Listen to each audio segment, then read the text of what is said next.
वक्रतुंड महाकाय सूर्यकोटि समप्रभा निर्विघ्नं कुरु मे देव सर्वकार्येषु सर्वदा। वक्र बहुत बड़े दानी थे। ऐसा मानते हैं कि जब तक ये दान नहीं करते ना तब तक अन्न नहीं खाते थे।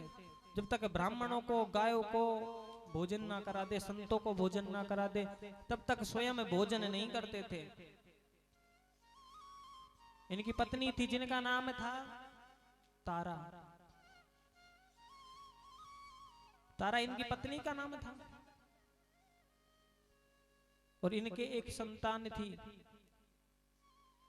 एक पुत्र था जिसका नाम था कुंवर रोहितास। रोहित कुंवर जिसका नाम था, एक ही संतान थी। तो देखिए आज ये दान धर्म करते थे। तो जैसे ही आज सोने के लिए गए, जैसे ही शयन करने गए, आज स्वप्न आता है कि अपना सर्वस्व किसी ब्राह्मण को दान कर दिया। अपना पूरा राज्य किसी ब्राह्मण को दान कर दिया। और स्वयं एक संत का वेश धारण करके और वन में घूम रहे हैं। स्वयं वन में घूम रहे हैं। अब तो जैसे ही वन में घूम रहे थे तो देखिए जैसे ही दिन निकला तो सुबह सुबह विश्वामित्र जी आते हैं इनके घर पर। राजा हरिश्चंद्र के पास आते हैं विश्वामित्र। और जैसे ही विश्वामित्र जी आए, आज हरिश्चंद्र जी भोजन कराते हैं ब्राह्मणों को, संतों को, तो विश्वामित्र जी भी उसी पंक्ति में भोजन कर रहे थे। तो आज हाथ जोड़कर निवेदन करते हैं, बोले प्रभु हे संत महाराज, मैंने रात में स्वप्न देखा था कि मैंने अपना सर्वस्व किसी ब्राह्मण को, किसी संत को दान कर दिया है। तो बोले मेरी बड़ी इच्छा है, आप कहो तो मैं अपना सर्वस्व आपको दान कर दूं। विश्वामित्र जी ने कहा बोले ठीक है कर दीजिए, कर दीजिए, आज अपना सर्वस्व दान कर देते हैं। अब तो जैसे ही दान किया है, आज संतों ने ब्राह्मणों ने भोजन कर लिया। और जैसे ही संतों ने ब्राह्मणों ने भोजन किया ना, अब तो विश्वामित्र जी ने बुलाया हरिश्चंद्र को। बोले हरिश्चंद्र यहाँ पर आओ। बोले हाँ। बोले दक्षिणा तो दो, दक्षिणा तो दीजिए। भाई जब भी भोजन कराया जाता है संतों को, ब्राह्मणों को, तो दक्षिणा दी जाती है। हरिश्चंद्र हाथ जोड़कर खड़े हो गए, बोले प्रभु दक्षिणा तो है ही नहीं, जो कुछ था मेरे पास वो आपको दान कर दिया। बोले देखिए वो है दान जो आपने अपनी मर्जी से किया, लेकिन अब हमने आपका अन्न खाया है, इसकी दक्षिणा आपको देनी पड़ेगी। जैसे आप अभी आते हो, जो भी आप न्योछावर जो भी दान करते हो वो आपका दान है, लेकिन जिस समय कथा समापन हो जाएगी तो आपसे दक्षिणा लेकर जाएंगे। वो दक्षिणा है। दान और दक्षिणा में यही फर्क है। दान जो हमने स्वयं ने कर दिया, दक्षिणा जो हम करवा रहे हैं आपसे।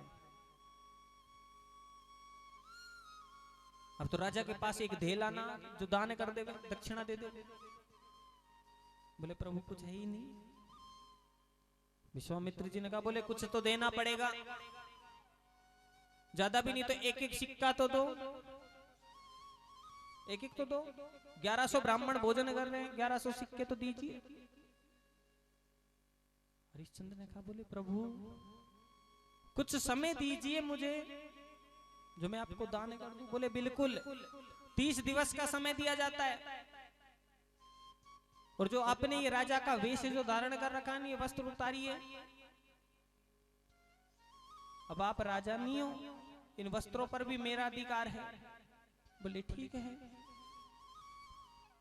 आज देखिए वो राजा जिसके आगे पीछे हजारों नौकर चाकर घूमा करते थे, आज अपना वो राजा का चोला उतार देते हैं और एक संतों का वेश धारण कर लेते हैं।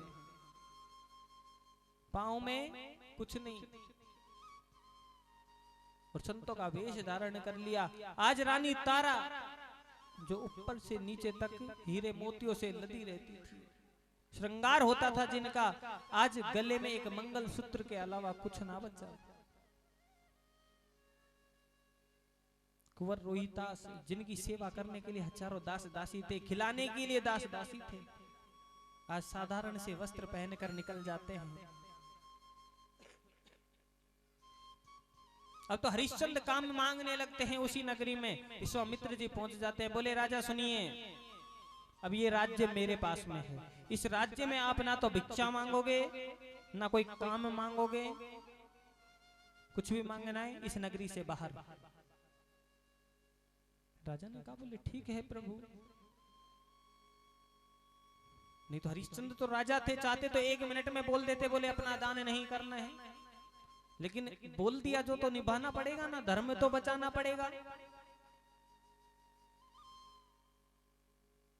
अब तो काशी जी में घाट पर पहुंच जाते हैं, घाट पर बैठे हुए हैं। आज 29 दिन निकल चुके, एक दिवस शेष है कल तक का, वो भी सूर्यास्त से पहले तक का, कि विश्वामित्र जी को 1100 मुद्राएं वापस करनी थी, भेंट करनी थी, और जेब में धेलाना। अब तो काशी जी में बैठे बैठे विलाप करने लगे, आंखों से नीर बहने लगे कि हे गोविंद, हे परमात्मा, मेरा धर्म तेरे हाथों में है, तू जाने तेरा काम जाने। अब तो जैसे ही विलाप करने लगे, बोले ठीक है।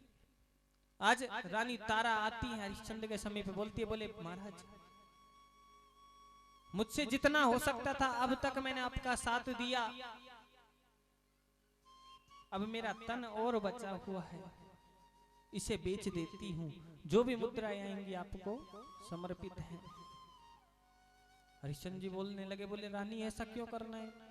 बोले आज आपका धर्म संकट में है, और ये तन किस काम का जो काम ना आ सके अपने धर्म को बचाने के लिए। अब तो बाजार में आवाज लगाने लगी रानी तारा, बोले कोई मेरा खरीदार हो तो आ जाए, कोई मेरा खरीदार हो तो आ जावे। अब तो एक बुढ़ा ब्राह्मण आता है, जाति से पंडित था, ब्राह्मण था, आया, और जैसे ही आया आज बोलता है, बोले मैं खरीदूंगा तुझे, लेकिन मेरे घर में जो पंडिताइन है, जो पंडिताइन जो है वो वृद्ध है, बीमार है, उसकी सेवा तुझे करनी पड़ेगी,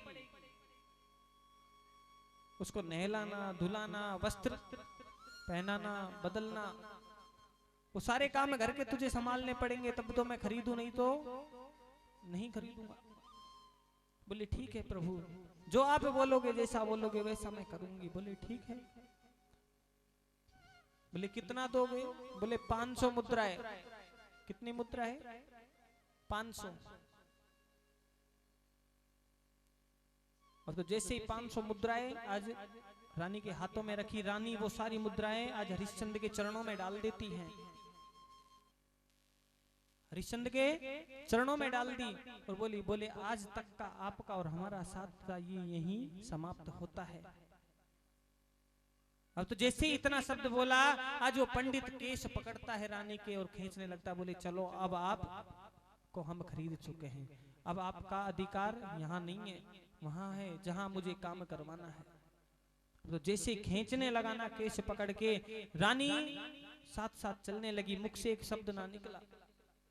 इधर कुंवर रोहित भी आज अपनी माँ के पास जाता है, दौड़कर अपनी बाहों में भर लेता है माँ को, बोले माँ मुझे छोड़कर मत जा, क्योंकि अभी कुंवर केवल 5 वर्ष का था,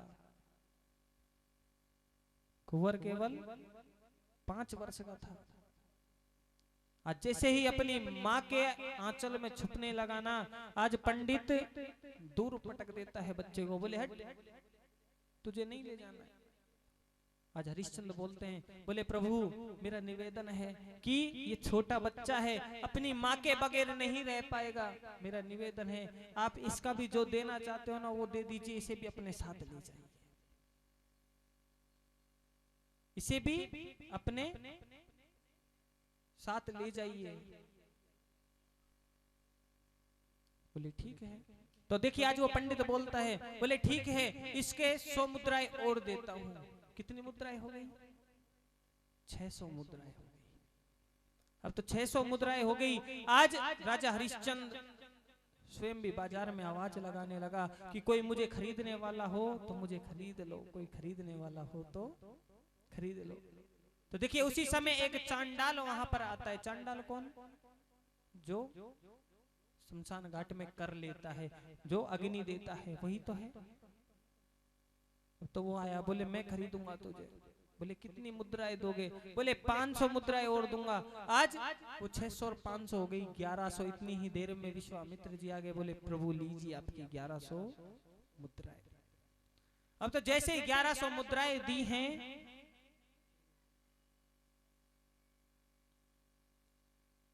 अब तो जैसे 1100 मुद्राएं दी, राजा हरिश्चंद्र को वो चांडाल ले जाता है कब्रिस्तान में। और जैसे कब्रिस्तान में लेकर गया, आज बोल देता है, बोले देख तुझे यही पहरेदारी करनी है, और जब सब आवे ना तो तुझे वहां से कर लेना है। कर का मतलब जो कफन आएगा ना, वो कफन का कपड़ा तुझे रखना है तेरे पास में। और कुछ जब अग्नि जब लगावे ना, मुखाग्नि जब देवे, तो कुछ आने जो फिक्स किया हुआ है वो तुझे लेना है। बोले प्रभु खाने का प्रबंध? बोले खाने का प्रबंध भी यहीं पर रहेगा, साथ में जो पिंड लेकर आते हैं ना, बोले वही तुझे खाना पड़ेंगे, और खाने के लिए कुछ नहीं आने वाला है। और बोले कुछ या तो कुछ ये पकाएंगे, नहीं पकाए तो अग्नि में तू पका लेना और खा लेना। आप सोचिए जो कितना बड़ा राजा हुआ करता था, आज चांडाल बनना पड़ गया। जो रानी जिसके आगे पीछे हजारों दास दासियां घूमा करते थे, आज स्वयं दासी बनी हुई है। जिसने कभी एक बर्तन साफ नहीं किया ना, आज पूरे घर का काम संभालती थी। शायद कोई बहू अपनी सास की सेवा ना करे, उससे कहीं ज्यादा उस पंडिताइन की सेवा करती थी रानी। क्यों? सत्य को बचाने के लिए, सत्य को बचाने के लिए, धर्म को बचाने के लिए। अब तो धीरे धीरे समय निकलने लगा। राजा हरिश्चंद्र जिस घाट पर रहते थे, अब तो ना तो नहाना होवे ना धोना होवे, जैसा आ जाए रूखा सूखा खा लेवे, और धुआं लग लग के अब तो रूप भी चांडाल जैसा हो गया हरिश्चंद्र का। बड़ी बड़ी दाढ़ी हो गई, बाल बड़े बड़े हो गए, और धुआं जमने लगा जैसे चेहरे पर। अब तो रूप बड़ा भयानक दिखने लगा, चांडाल जैसा रूप बन गया। इधर रानी तारा भी सुबह से शाम तक बस सेवा में लगी रहे। तो देखिए आज कुंवर रोहित को भेज देते हैं। बोले बगीचे में जाओ और वहां से पूजन के लिए सुंदर सुंदर पुष्प लेकर आओ। अब तो जैसे ही पुष्प लेने के लिए रोहित गया, आज एक काला सा सर्प कुंवर रोहित को डस लेता है। और जैसे ही कुंवर रोहित को डसा है, अब तो विलाप करने लगता है, रोने लगता है।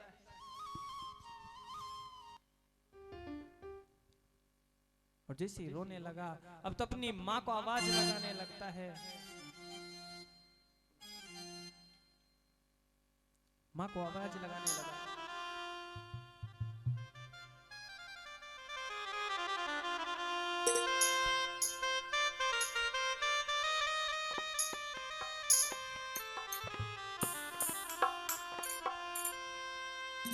हो ढसी गयो कारो रे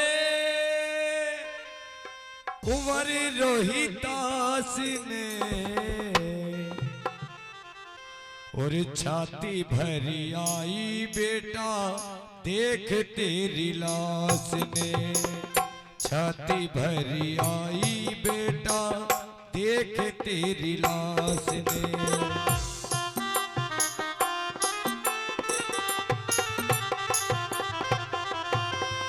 डसी गयो कारो रे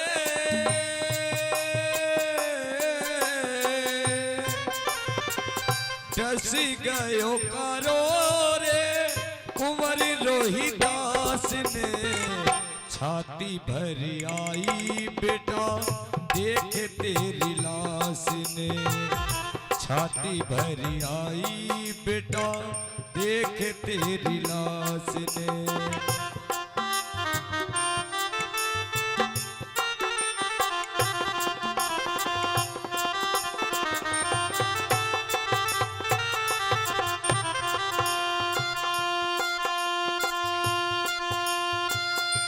आंखें तो खोलो मेरे कुंवर कन्हैया, रो रो मरेगी लाला आज तेरी मैया।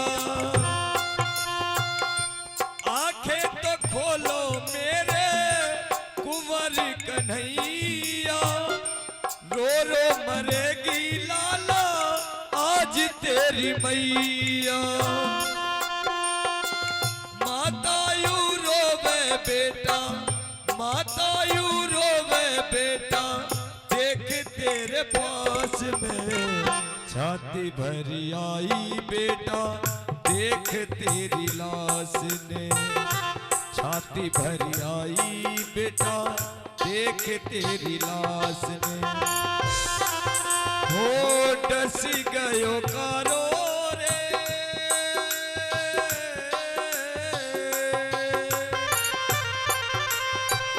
डस गयो कारो रे, कुंवर रोहिदास ने छाती भरी आई बेटा, देख तेरी लाश ने।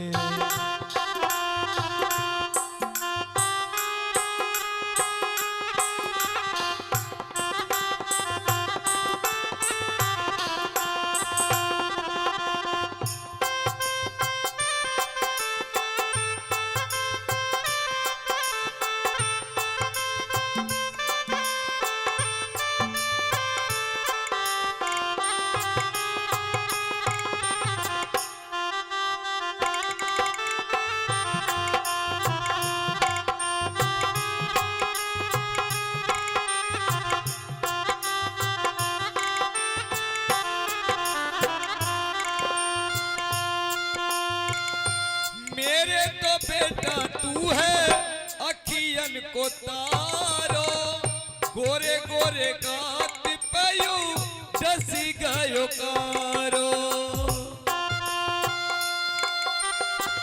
मेरे तो बेटा तू है अखियन को तारो, गोरे गोरे गात पयो डसी गयो कारो। जीवन गुजारो बेटा, जीवन गुजारो बेटा, बस तेरी आस में छाती भरी आई बेटा, देख तेरी लाश ने छाती भरी आई बेटा, देख तेरी लाश ने।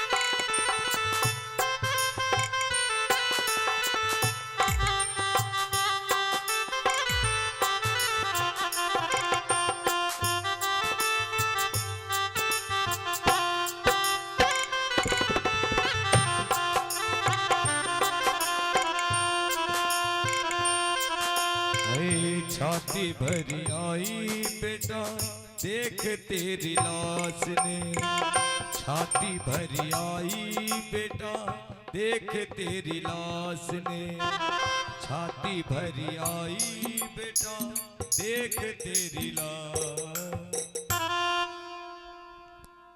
देखिए आज जैसे ही सर्प ने डसा ने, आज कुंवर रोहित आवाज लगाता है, माँ माँ की पुकार करता है, बोले माँ माँ। वहीं पास से एक व्यक्ति निकल कर जाता है, आज उस व्यक्ति से बोलता है, बोले काका कुएं पर मेरी माँ पानी भर रही होगी, उनका नाम है तारा। मेरा निवेदन है काका, मैं इस देह को छोड़कर जाऊं ना, उससे पहले पहले मेरी माँ को बोल दीजिए कि तेरा लाल तुझसे मिलना चाहता है। ये मत बताना कि मुझे सर्प ने डस लिया, केवल ये कहना कि तेरा बेटा तुझसे मिलना चाहता है। अगर मेरी माँ को वहीं पता लग गया ना, तो पता नहीं मेरी माँ के प्राण ना निकल जाएं। काका मेरी इतनी सी बात आप मेरी माँ के कानों तक पहुंचा दो। अब तो देखिए जैसे ही दौड़कर आज वो व्यक्ति गया, जाकर तारा से बोलता है, बोले तारा तेरा बेटा तुझसे मिलना चाहता है, वो बगीचे में पड़ा हुआ है।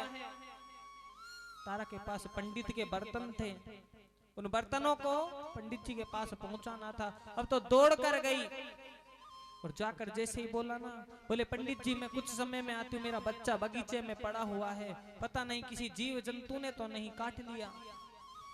तो पंडित बोलता है, बोले बच्चे के लिए कोई टाइम नहीं है, मैंने पहले ही मना कर दिया था कि बच्चे को साथ नहीं लेकर जाऊंगा, लेकिन तुम्हारे बोलने पर बच्चे को साथ में लेकर आया। अभी पहले घर का काम संभालो, उसके बाद बच्चे से मिलने जाना, उसके बाद बच्चे से मिलने जाना। अभी मेरा पूजा का समय हो रहा है। अब तो देखिए सुबह से रात के 10 बज गए, काम करते करते करते करते इधर रोहित भी अपनी माँ का इंतजार करते करते प्राण निकल जाते हैं रोहित के। जैसे ही रात के 10 बजे आज माँ कार्य से मुक्त हुई है ना, दौड़कर बगीचे की ओर जाती है और जैसे ही जाकर देखा ना, आज बच्चा छोड़कर जा चुका था, रोहित छोड़कर जा चुका था। आप सोचिए गोविंद ने कितनी बड़ी परीक्षा ली रोहित की, तारा की कितनी परीक्षा ली राजा हरिश्चंद्र की, कि अपने धर्म के लिए क्या कर सकते हैं। अब तो जैसे अपने पुत्र को देखा है ना कि मेरा पुत्र मुझे छोड़कर जा चुका है, अब तो माँ फूट फूट कर रोवे।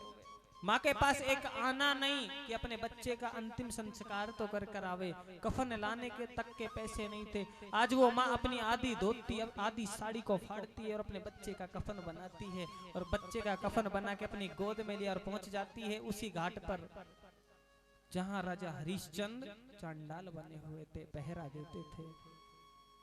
और जैसे ही पहुंची है ना,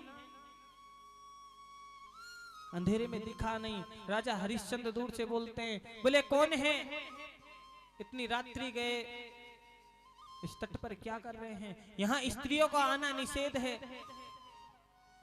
राजा हरिश्चंद्र के पास जैसे ही तो आवाज लगाई राजा हरिश्चंद्र ने। आज राजा हरिश्चंद्र आते हैं उसी घाट के पास में, और जैसे ही आए आज बोलते, बोले देवी कौन हो, कहां से आई हो।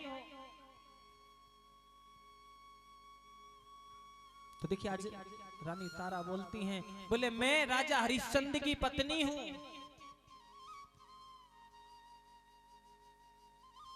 समय ने ऐसा पलड़ा,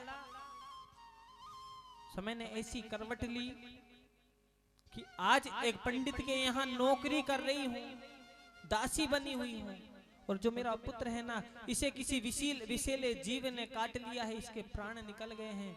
मेरा निवेदन है कि मेरे पुत्र का अंतिम संस्कार करने दीजिए।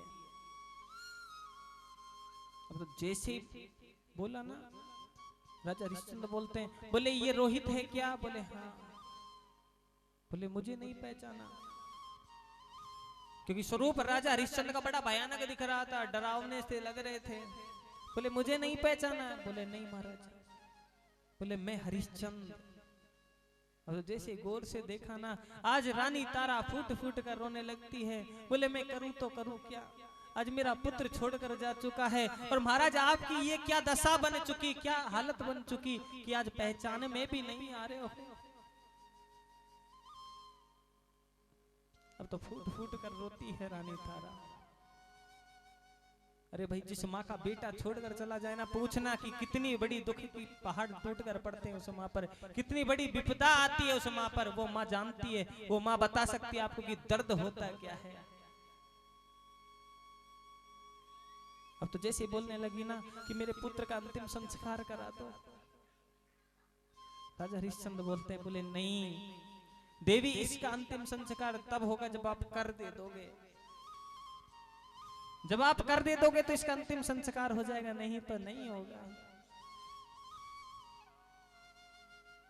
आप सोचिए वो घड़ी क्या होगी, वो समय क्या होगा। आज रानी तारा बोलती हैं, बोले आधी धोती तो अपने बच्चे का कफन बना दिया, आधी धोती करके लिए ले लीजिए, यही मेरा कर है। अब तो जैसे ही बोला ना, गांव के लोग दौड़ते हुए आए, हाथ में तलवार, और जैसी तलवार थी आज राजा हरिश्चंद्र के हाथ में दे देते हैं। बोले राजा ये तलवार लीजिए, ये जो नारी है ना ये गांव से चोरी कर कर आई है, इसका सर धड़ से अलग कर दीजिए, इसका सर धड़ से अलग कर दीजिए। इतनी देर में जो बड़ा चांडाल था वो भी आ जाता है। बोले मेरा आदेश है कि इस नारी का सर अलग कर दो धड़ से। अब तो जब साहब बोलेंगे तो नौकर को तो काम करना पड़ेगा ना। अब तो जैसे राजा हरिश्चंद्र ने आज अपने धर्म को बचाने के लिए आज अपने हाथों में तलवार को उठाया है, और जैसे ही बढ़ाते हैं सर को अलग करने के लिए, आज मेरे गोविंद प्रकट हो जाते हैं, आज मेरे नारायण प्रकट हो जाते हैं। बोलते हैं, बोले राजा हरिश्चंद्र रुक जाओ, ये क्या करने जा रहे हो? बोले प्रभु अपने धर्म को बचाने के लिए तो मुझे अपना गला भी काटना पड़े ना तो वो भी काट दूं हंसते हंसते। बोले बस बेटा बहुत हो चुका, बहुत परीक्षा ले ली मैंने तेरी, अब इससे ज्यादा नहीं, बहुत दुख दे दिए मैंने तुझे। अब तो जैसे ही कहा ना, आज गोविंद अपने गले से लगा लेते हैं राजा हरिश्चंद्र को। राजा हरिश्चंद्र फूट फूट कर रोते हैं। बोले प्रभु मैं कहना तो बहुत कुछ चाहता हूं लेकिन मुख में शब्द नहीं है।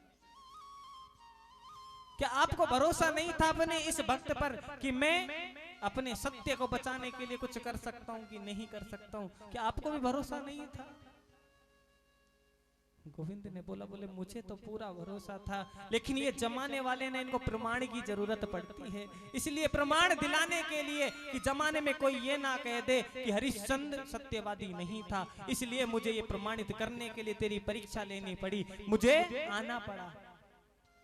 मुझे प्रमाण की जरूरत नहीं है, इस जमाने को प्रमाण की जरूरत है राजा। और देखिए आज मेरे गोविंद पुनः राजा हरिश्चंद्र को अपना राजपाट वापस कराते हैं। तो सत्य को बचाने के लिए तो बड़े बड़े राजा हुए इस धरती पर, बड़े बड़े राजा हुए। तो जितना हो सके ना सत्य बोलना चाहिए। अगर आज भी हम चाहें ना तो अपने जीवन में सत्ययुग ला सकते हैं, लेकिन स्वयं सत्य बोलो, घर का माहौल सत्य बोलने का रखो, बच्चों को सत्य बोलना सिखाओ, फिर देखना सत्ययुग आता है कि नहीं आता है। क्योंकि सत्य बोलने से भक्ति माता उत्पन्न हो जाती है, और जिस घर में माता भक्ति उत्पन्न हो जाती है ना वहां अपने आप सत्ययुग बन जाता है मेरी मां। दूसरा है त्रेता युग। त्रेता युग भी अपने जीवन में ला सकते हैं। त्रेता युग में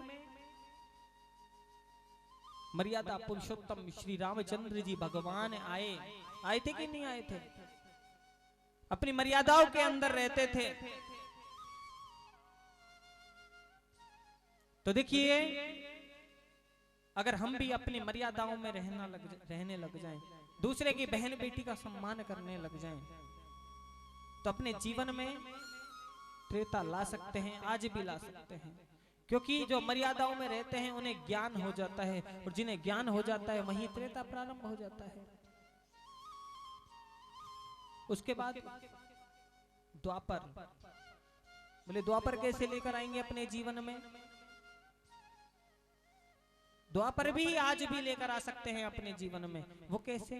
द्वापर में देखिए मेरे गोविंद का प्राकट्य हुआ, भगवान श्री कृष्ण का प्राकट्य हुआ, और देखिए जो गोविंद ने अपने मुख से वाचन किया ना, अगर वो अपने जीवन में उतार लो ना आप सभी, तो आज भी आपके जीवन में द्वापर आ सकता है।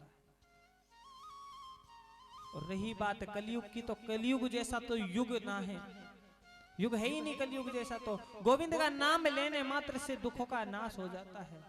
गोविंद दर्शन दे देते हैं केवल नाम मात्र से।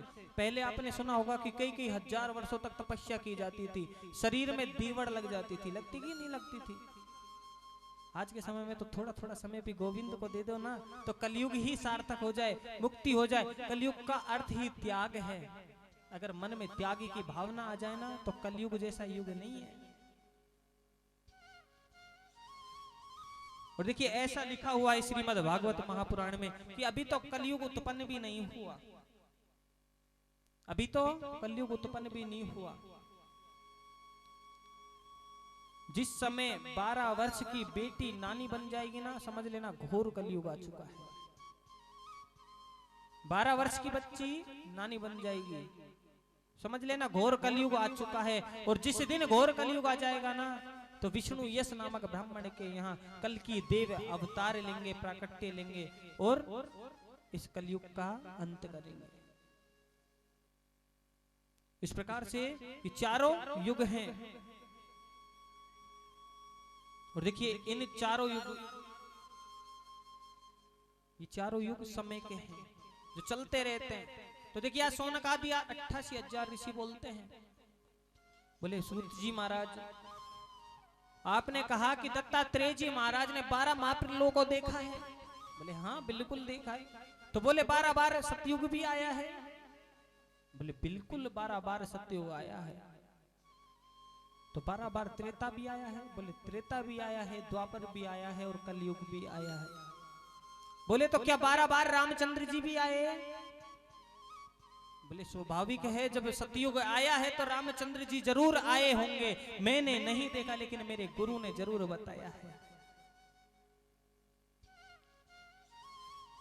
तो 12 बार राम जी आए तो 12 बार शायद आप और हम भी आए होंगे। और ऐसा हो सकता है कि 12 बार शायद हम 12वीं बार आपको कथा सुना रहे हो और 12 बार आप कथा सुन रहे हो सकता है कि नहीं हो सकता है? ऐसा हो सकता है।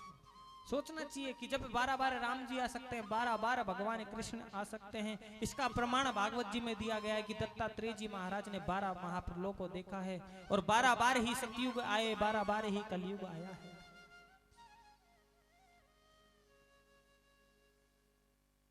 तो ऐसे कर्म कीजिए जिससे जीवन सुधर जाए। हम जो चाहे वो युग अपने जीवन में लेकर आ सकते हैं मेरी माँ, लेकिन एक विश्वास होना चाहिए। विश्वास के ऊपर ही सारे कार्य किए जाते हैं। तो देखिए बताते हैं कि जब महाप्रलय हो जाती है ना तो आसमान दिखाई देता है, ना धरती दिखाई देती है। जहां देखो वहां जल ही जल, जल ही जल दिखाई देता है। तो देखिए आज बताते हैं कि जब महाप्रलय आई तो सृष्टि रचना किस प्रकार से हुई कि एक तेज पुंज था ओम नाम का। आज जैसे ही जल में घर्षण करने लगा तो जल से छींटे उत्पन्न हुई। उन्हीं छींटों से एक सतह तैयार हुई। उसी सतह को माता पृथ्वी कहा जाता है। क्षीर सागर में भगवान नारायण वास करते हैं। क्षीर सागर में भगवान नारायण वास करते हैं। और देखिए आज उन्हीं की नाभि से एक डंठल उत्पन्न होता है जो 7वें लोक में चल जाता है, जिसे सतलोक भी कहा जाता है। और देखिए उसी डंठल से आज एक 8 पंखुड़ियों का एक बड़ा सुंदर पुष्प जो है वो खिलता है। और जैसे ही वो पुष्प खिला है, उस पुष्प के बीच में एक जल की बूंद थी और उसी जल की बूंद से एक जीव उत्पन्न हो जाता है। और देखिए आज जैसे ही वो जीव उत्पन्न हुआ, आज वो चारों ओर निहारता है। जैसे ही चारों ओर देखने लगा, आज 4 सर बन गए उस जीव के। और देखिए आज मेरे नारायण उस देव को दर्शन देने के लिए जाते हैं। और जैसे ही दर्शन देने के लिए गए हैं, आज उसे ब्रह्म का ज्ञान कराते हैं। वो और कोई नहीं था, वो थे श्री ब्रह्मा जी महाराज। और देखिए जैसे ही ब्रह्मा जी को बोध कराया, आज ब्रह्मा जी को सृष्टि रचना का कार्य दे देते हैं। और देखिए कुछ ही समय बाद आप सभी के बीच में बड़ी सुंदर छवि आने वाली है भगवान भोलेनाथ और माता पार्वती की, कुछ ही समय में। तो देखिए आज ब्रह्मा जी को कार्य सौंपते हैं कि आप सृष्टि की रचना कीजिए। ब्रह्मा जी ने अपने आज मन से, अपने मानस से एक शिशु को उत्पन्न किया। वो कौन है? वो और कोई नहीं, वो है नारद मुनि। नारद जी ब्रह्मा जी के बेटे हैं, जिन्हें मानस पुत्र कहा जाता है। तो जैसे ही नारद जी को उत्पन्न किया, आज अपने कमंडल से जल लेते हैं और जैसे ही छींटे मारे ना, आज नारद जी को बोध हो जाता है और ज्ञान का बोध जैसे ही हुआ, आज ब्रह्मा जी बोलते हैं, बोले नारद जाओ और सृष्टि रचना करो। अब तो जैसे ही सृष्टि रचना का कार्य दिया, नारद जी हाथ जोड़कर मना कर देते हैं, बोले पिताजी मैं ये नहीं कर सकता, मुझे इस माया रूपी संसार में नहीं फंसना है, मुझे गोविंद की भक्ति करनी है, मुझे बोध हो चुका है। अब तो पिता की आज्ञा की अवहेलना जैसे ही की ना, वहीं से श्राप लगा था दासी पुत्र होने का नारद जी को, और वहीं से ब्रह्मा जी को भी एक श्राप लगा था। आपके पास में पड़ता है पुष्कर जी, कभी जाओ तो देखना, वहां लिखा हुआ है पट्टिका पर। ये भी एक लंबी कथा है। देखिए आज नारद जी मना कर देते हैं, बोले नहीं मैं नहीं कर सकता हूं। ब्रह्मा जी बड़ी चिंता में हो गए, बोले अब करे तो करे क्या। आज बैठे हुए हैं, जैसे बैठे आज अपनी डाली से के बाल तोड़ते हैं, पृथ्वी पर डालते हैं, और जैसे पृथ्वी पर डाला 4 टुकड़े हो गए, और चारों टुकड़ों से 4 संतानें उत्पन्न हुई, वही सनत कुमार कहलाती है। जैसे ही सनत कुमारों को उत्पन्न किया, आज अपने कमंडल से जल लेते हैं और उन्हें भी तप का बोध कराते हैं। जैसे ही छींटे मारे उन्हें भी तप का बोध हो गया, और जैसे ही तप का बोध हुआ, आज संत कुमारों से बोलते हैं, बोले जाइए और सृष्टि की रचना कीजिए।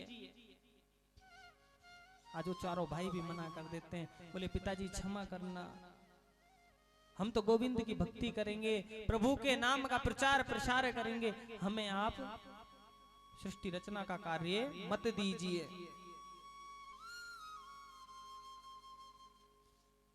अब तो देखिए नारायण आज ये कार्य दे देते हैं शंकर भगवान को कि आपसे नहीं होगा, आप रहने दीजिए। शंकर भगवान से बोलते, बोले आप कीजिए।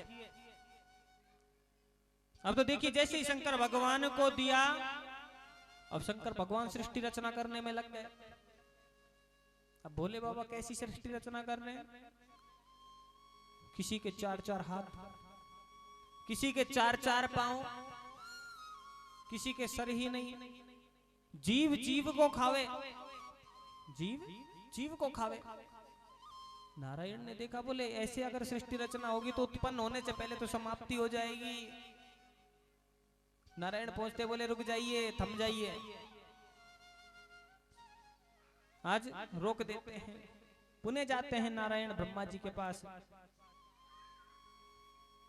और ब्रह्मा जी को ये कार्य दोबारा से सौंपा जाता है। और देखिए वहीं शिव पुराण में ऐसा वर्णन आता है कि सदाशिव और पराशक्ति जो अंबिका हैं, उन्हीं से सृष्टि की उत्पत्ति मानी जाती है शिव पुराण के अनुसार। और देखिए अंबिका को ही ब्रह्मा विष्णु और महेश की माता भी माना जाता है, क्योंकि जो अंबिका हैं वो 8 भुजाओं वाली हैं। और देखिए जो ब्रह्मा जी हैं, जिन्हें आज सृष्टि रचना का कार्य पुनः सौंपा जाता है, उनका एक दिन एक कल्प के समान होता है। और देखिए एक कल्प में होते हैं 14 मनु। कितने मनु होते हैं? 14 मनु होते हैं। एक मनु काल को मनवंतर कहते हैं। और देखिए अभी जो चल रहा है ना, वो है 7वां मनवंतर, जिसे बेवस्त मनु बोला जाता है। हम सब मनु की ही संतान हैं, बोलते हैं कि नहीं बोलते हैं आप, और हम मनु की संतान हैं, ये वही मनु हैं। देखिए ब्रह्मा जी आज शांभु मनु को उत्पन्न करते हैं, जो स्वयं भूमि से उत्पन्न हुए, और ब्रह्मा जी के दाहिने भाग से उत्पत्ति हुई शतरूपा की, और शांभु मनु और शतरूपा को सृष्टि कार्य की जिम्मेदारी दी जाती है, कार्य सौंपा जाता है। और जैसे ही कार्य सौंपा गया तो देखिए आज इनसे ही सृष्टि की रचना की जाती है। और इस प्रकार से पृथ्वी पर जीव आए, आप आए, हम आए, वृक्ष आए, इस प्रकार से सृष्टि की रचना हुई। अब तो धीरे धीरे समय निकलने लगा। आज सूत जी महाराज बोलते हैं, बोले नारद जी जो है ना,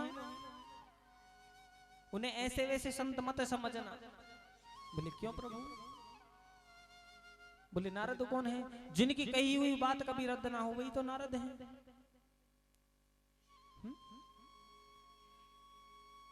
नारद दर्शनम देवो दर्शनम, नारद जी के दर्शन जिनको हो जाए ना, देवों के दर्शन जरूर प्राप्त होते हैं। और ऐसा भी लिखा हुआ है श्रीमद् भागवत महापुराण में कि जिस घर में गृह कलेश ना हो, कभी गृह कलेश नहीं हुआ हो, अगर वहां नारद मुनि चले जाए ना तो उस घर के गृह कलेश कभी समाप्त नहीं होते हैं। और जिस घर में बहुत ज्यादा गृह कलेश होता हो और अगर वहां नारद मुनि चले जाए ना तो कभी जीवन में उस जगह में कलेश नहीं होंगे मेरी मां, कभी कलेश नहीं होंगे।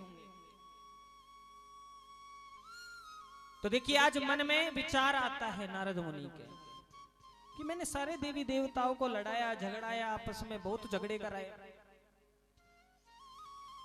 भोले बाबा माता पार्वती में कभी झगड़ा नहीं कराया। क्यों ना आज माता पार्वती और भोले बाबा में झगड़ा करा दिया जावे? क्यों ना भोले बाबा माता पार्वती में झगड़ा करा दिया जावे? अब तो नारद मुनि पहुंच जाते हैं कैलाश पर्वत पर, और जैसे ही कैलाश पर्वत पर पहुंचे हैं जहां पर माता पार्वती आज बैठी हुई हैं, आज वहां से बड़ी तेजी से निकल कर जाते हैं। माता पार्वती बोलती हैं, बोले नारद, बेटा नारद कहां जा रहे हो? नारद जी बोलते, बोले मैया बात ही मत करो, अभी बड़ी चिंता में है, बात करने का मन नहीं है। बोले ऐसा क्या हो गया? बोले मैया क्या बताएं, बस कह नहीं सकते, हमें नहीं चाहते कि हमारी वजह से कोई झगड़ा हो जावे। अब माताओं को तो थोड़ी सी बात चाहिए बस झगड़ा करने के लिए। माता ने सोचा, बोले ऐसी कौन सी बात है कि झगड़ा ही हो जाए? होता है कि नहीं होता है? अगर छोटी सी भी बात हो जाए ना घर में तो समझ लो बाबाओं की एकादशी पक्की है। होता है कि नहीं होता है? माताओं का थोड़ा सा दिमाग खराब हुआ ना, बस बाबाओं की उल्टी गिनतियां चालू हो जाती हैं। बेचारे क्या करें, एकादशी करनी पड़ती है।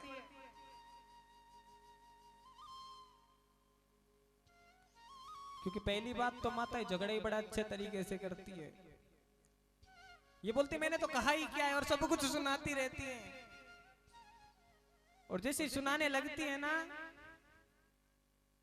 तो जोर जोर से बोलती हैं, बोले मैंने तो ऐसा नहीं किया, ये भी नहीं किया, वो भी नहीं किया, और बस फिर आटा लग रहा है? एक साथ में गंगा जमुना सरस्वती तीनों चालू, और बाबा ने जैसे देख लिया ना बोले हाँ अब तो एकादशी पक्की है। अरे भाई होता है कि नहीं होता है? जब आंखों से आंसू आते हैं तो ये गंगा जी है। जमुना जी बोलती, बोले मैं कैसे पीछे रह जाऊं, वो भी चालू। फिर सरस्वती जी तो रुकती ही नहीं है? माता कह रही, बोले बाप कणा मारी बुराई करे ऐसा तो कौन? बाबा बोलते, बोले ठीक है भाई अब एकादशी कर लेंगे, चाहे एकादशी हो ना हो, जबरदस्ती हो जाता है। बोले भूख ही नहीं है। बाबा सच्ची बातें तो बताते नहीं है कि सब कुछ देख के आए हैं अभी, लेकिन प्रेम भी बहुत है माओ के अंदर, ऐसी कोई बात नहीं है। क्योंकि माँ तो माँ ही है। तो जैसे नारद जी पहुंचे ना, बोले माता बस पूछिए मत। अब तो मैया का और दिमाग खराब हो गया। बोले नहीं नारद अब तो बताना पड़ेगा, बात है क्या? बोले मैया देखिए बात तो कोई नहीं है, लेकिन एक बात बताइए, भोले बाबा कितना प्रेम करते हैं आपसे? भोले बाबा प्रेम कितना करते हैं? बोले नारद ये भी कोई पूछने वाली बात है? भोले बाबा तो बहुत प्रेम करते हैं हमसे। बोले वही तो पूछ रहे कितना करते हैं। बोले नारद जब है ना भोले बाबा ने गुरु दीक्षा ली थी ना, गुरु दीक्षा जब ली थी तो बोले एक मंत्र दिया जाता है जिसे कान में गुरुजी बोलते हैं और 3 बार थप्पी मारते हैं और बोलते हैं गोपनीयम गोपनीयम गोपनीयम। बोलते हैं कि नहीं बोलते हैं? बोले इस मंत्र को किसी को बताना नहीं है, आपको ही दोहराना है बस। बोले भोले बाबा ने तो आती मुझे सबसे पहले वो मंत्र बताया कि मेरे गुरु ने ये मंत्र मुझे दिया है, इतना प्रेम करते हैं। बोले ना मैया। बोले नारद जब भी साधना करते हैं ना भोले बाबा, जब भी साधना करते हैं और बोले जिस छवि का दर्शन पाते हैं ना सबसे पहले मुझे या कर बता देते हैं। बोले पार्वती आज इस छवि का दर्शन मैंने किया। बोले आज तक कोई बात भोले बाबा ने छुपाई नहीं। नारद जी बोले बोले ना मैया, भोले बाबा छुपाते तो हैं। अब तो मैया को और गुस्सा आने लगा, क्रोध आने लगा। बोले बात कौन सी वो बताना। बोले मैया हमारा नाम नहीं आना चाहिए बीच में, आप जानो, आपका काम जाने। बोले ठीक है। बोले मैया ये बाबा के गले में जो नारियों की मुंड माला है, ये मुंड किनके हैं, पता है क्या आपको? पार्वती माता ने कहा बोले ये तो मुझे भी नहीं पता। बोले हाँ मैं कह रहा था ना नहीं बताते। अब माताओं को तो छोटी सी बात चाहिए। बोले ठीक है आने तो बाबा को आज देखते। नारद जी तो चले गए। अब पहले तो फोन तो चलते नहीं थे कि लीजिए साहब फोन निकाला, फोन कर दिया भाई को कि आ जाओ गाड़ी लेकर जाना है, ऐसा तो नहीं था। पहले अपने मकान के अंदर एक कमरा बनाया जाता था जिसमें अंधेरा रहता था, उसका नाम था कोप भवन। जब माता को क्रोध आता था ना या रूठ जाती थी तो माता उसी कक्ष के अंदर चली जाती थी, तो समझ जाते थे कि आज माता क्रोधित हैं या गुस्से में हैं। पहले ऐसा नहीं होता था कि भाई गाड़ी लेकर भर कर चले गए और बहन को 2 मिनट में ले आए, ऐसा नहीं था। और पहले रिश्ते टूटते भी नहीं थे मेरी माँ। क्यों? कभी सोचा है आपने कि पहले के रिश्ते क्यों नहीं टूटते थे, अभी क्यों टूटते हैं? सोचा है कभी? पहले जो रिश्ते थे ना वो हमारे बुजुर्ग किया करते थे कि नहीं करते थे? हमारे बुजुर्ग 5 लोगों में जो बात बोल कर आ जाते थे ना, पूरे परिवार में से किसी की हिम्मत नहीं थी कि कोई उनकी बात को पलट देवे। और वही विवाह देकर कर आते थे। पहले वर को देखते नहीं थे, वर को तब देखा जाता था जब घर पर आ जाता था बारात लेकर, तभी तो देखते थे। और आज के समय में क्या होता है? आज के समय में बुजुर्गों को तो रख दिया उठाकर एक कोने में, बोले तुम तो बैठो।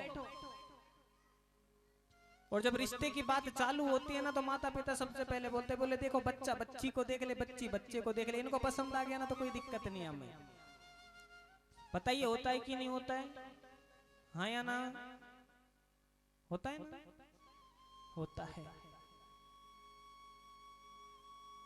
कुछ बच्चे तो आज के समय में चलो इतना भी हो जाता है कि बच्चे बच्ची को देख ले। कुछ बच्चे तो ऐसे होते हैं कि माता पिता को पता ही 6 महीने बाद लगता है कि बेटे ने कोर्ट मैरिज कर ली।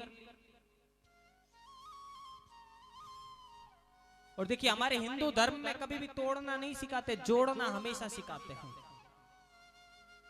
अगर अंग्रेजों को देखा जाए, जब वो मैरिज करते हैं ना तो डिवोर्स वहां पर हो जाता है। होता है कि नहीं होता है?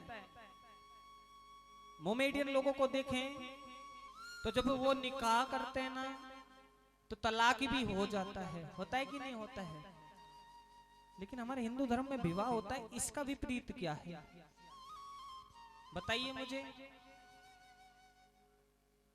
विवाह का विपरीत क्या है? अलग करने का कोई रास्ता है क्या विवाह के बाद? किसी को पता हो तो बता दीजिए। नहीं है, क्योंकि हमारे हिंदू धर्म में कभी भी तोड़ना नहीं सिखाते। विवाह का कोई विपरीत नहीं है। मोमेडियन में करोगे तो तलाक हो जाएगा, अंग्रेजों में करोगे तो डिवोर्स भी हो जाएगा, लेकिन यहाँ एक बार बंधन में बंध गए ना तो कभी छूटते नहीं है।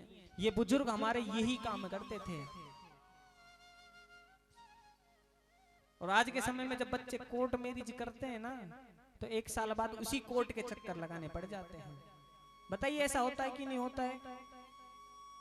आप आंकड़े निकाल कर देख लीजिए, जितनी भी कोर्ट मैरिज हुई हैं, कोई 1 साल, कोई 1.5 साल, कोई 2 साल, 100 में से 5 शादियां चलती हैं, 95 शादियां टूट जाती हैं। और जो हमारे बुजुर्गों की मर्जी से जो विवाह होते हैं, 5 रिश्ते भी ऐसे मुश्किल से मिलेंगे जो टूटते होंगे, बाकी सारे रिश्ते चलते हैं और लंबे समय तक चलते हैं मेरी माँ।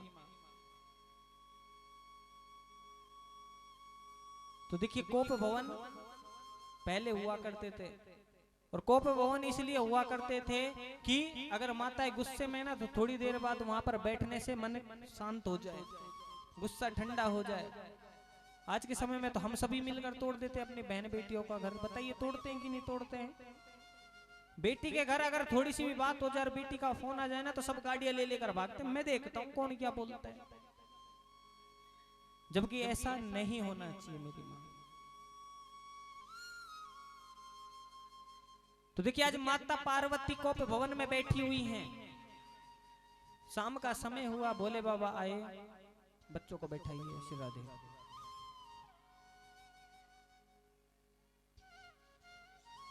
ये जो बच्चे आवाज कर रहे हैं इनको आज शाम को प्रसाद नहीं मिलेगा, और जो बच्चे शांति से कथा सुन रहे हैं ना इनको दो दो दोने मिलेंगे प्रसाद के।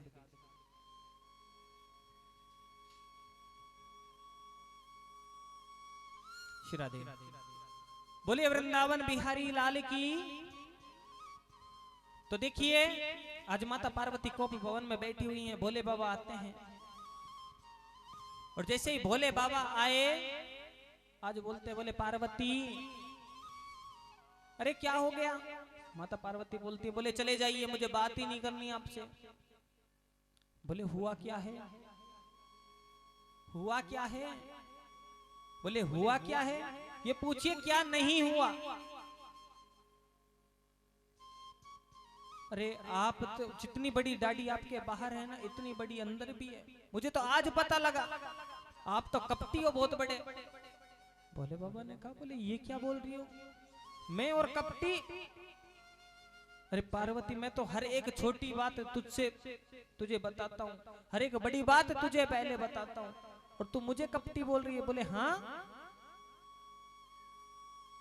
अब तो भोले बाबा ने जैसे नेत्र बंद किए आज पता लगा लेते हैं कि किसने क्या किया है। जैसे ही नेत्र बंद किए आज पता लग जाता है कि सारा किया कराया नारद जी का है।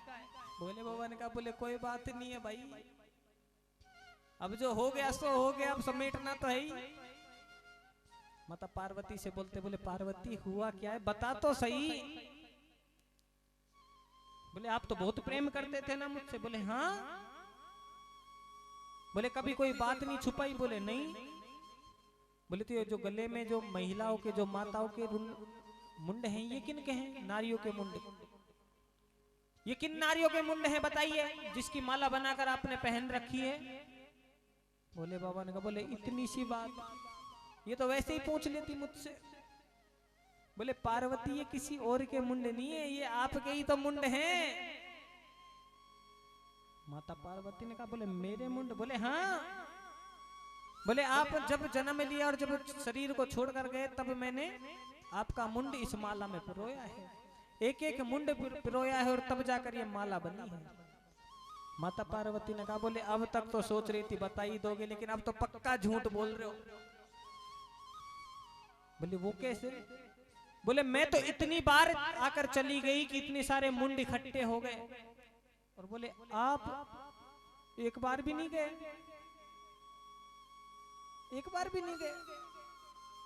बोले हाँ पार्वती मैं नहीं गया। बोले क्यों? बोले मैंने अमर कथा का पान किया है, और अमर कथा का पान करने से मैं अमर हो चुका हूं। माता पार्वती ने कहा, बोले अब तो पक्के कपटी हो, आप तो कहते हो इतना प्रेम करते हो, अकेले अकेले अमर कथा का पान कर लिया, अपनी पत्नी को नहीं कराया? बोले बाबा ने कहा, बोले हाँ ये तो है।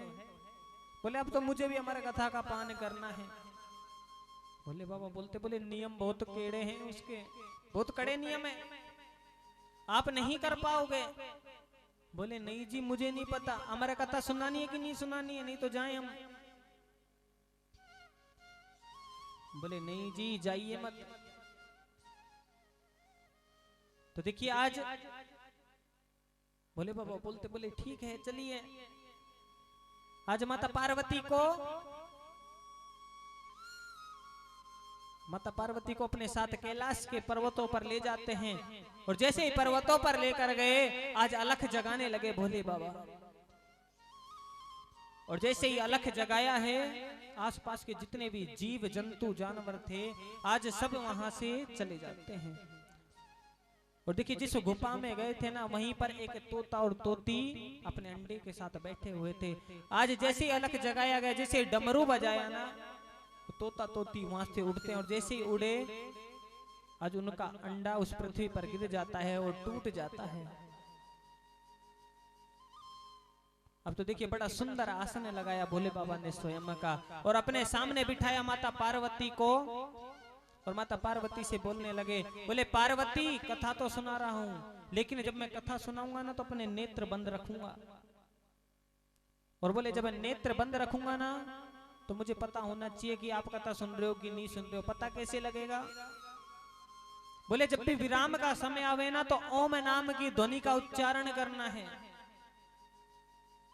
जैसे ही विराम का समय आवे ओम नाम रटना है। और बोले एक आसन पर बैठकर ही कथा श्रवण करना है। बोले ठीक है। अब तो सुबह 6 बजे से शाम को 6 बजे तक कथा और शाम के 6 बजे से पुनः 6 बजे तक कथा। इस प्रकार से कथा प्रारंभ होती है। आज भोले बाबा माता पार्वती को बड़ी सुंदर अमर कथा सुना रहे हैं। आइए आप और हम सब भी चलते हैं अमर कथा की ओर।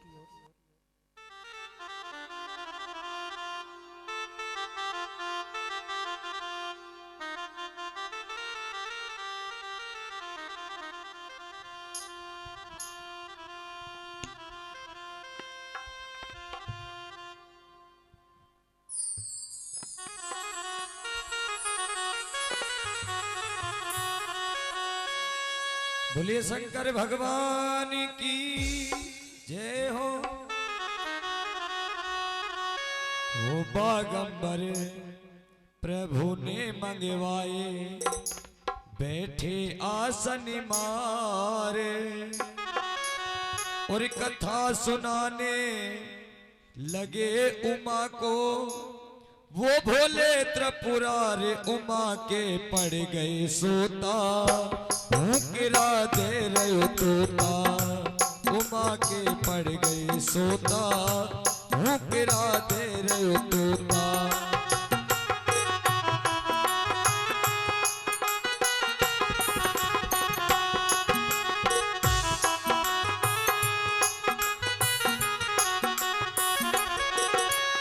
बागंबर प्रभु ने मंगवाए बैठे आसन मारे। बागंबर प्रभु ने मंगवाए बैठे आसन मारे। कथा सुनाने लगे उमा को। वो शंकर त्रिपुरारी उमा के पड़ गए सोता, गिरा दे रहे तोता। उमा के पड़ गए सोता, गिरा दे रहे तोता।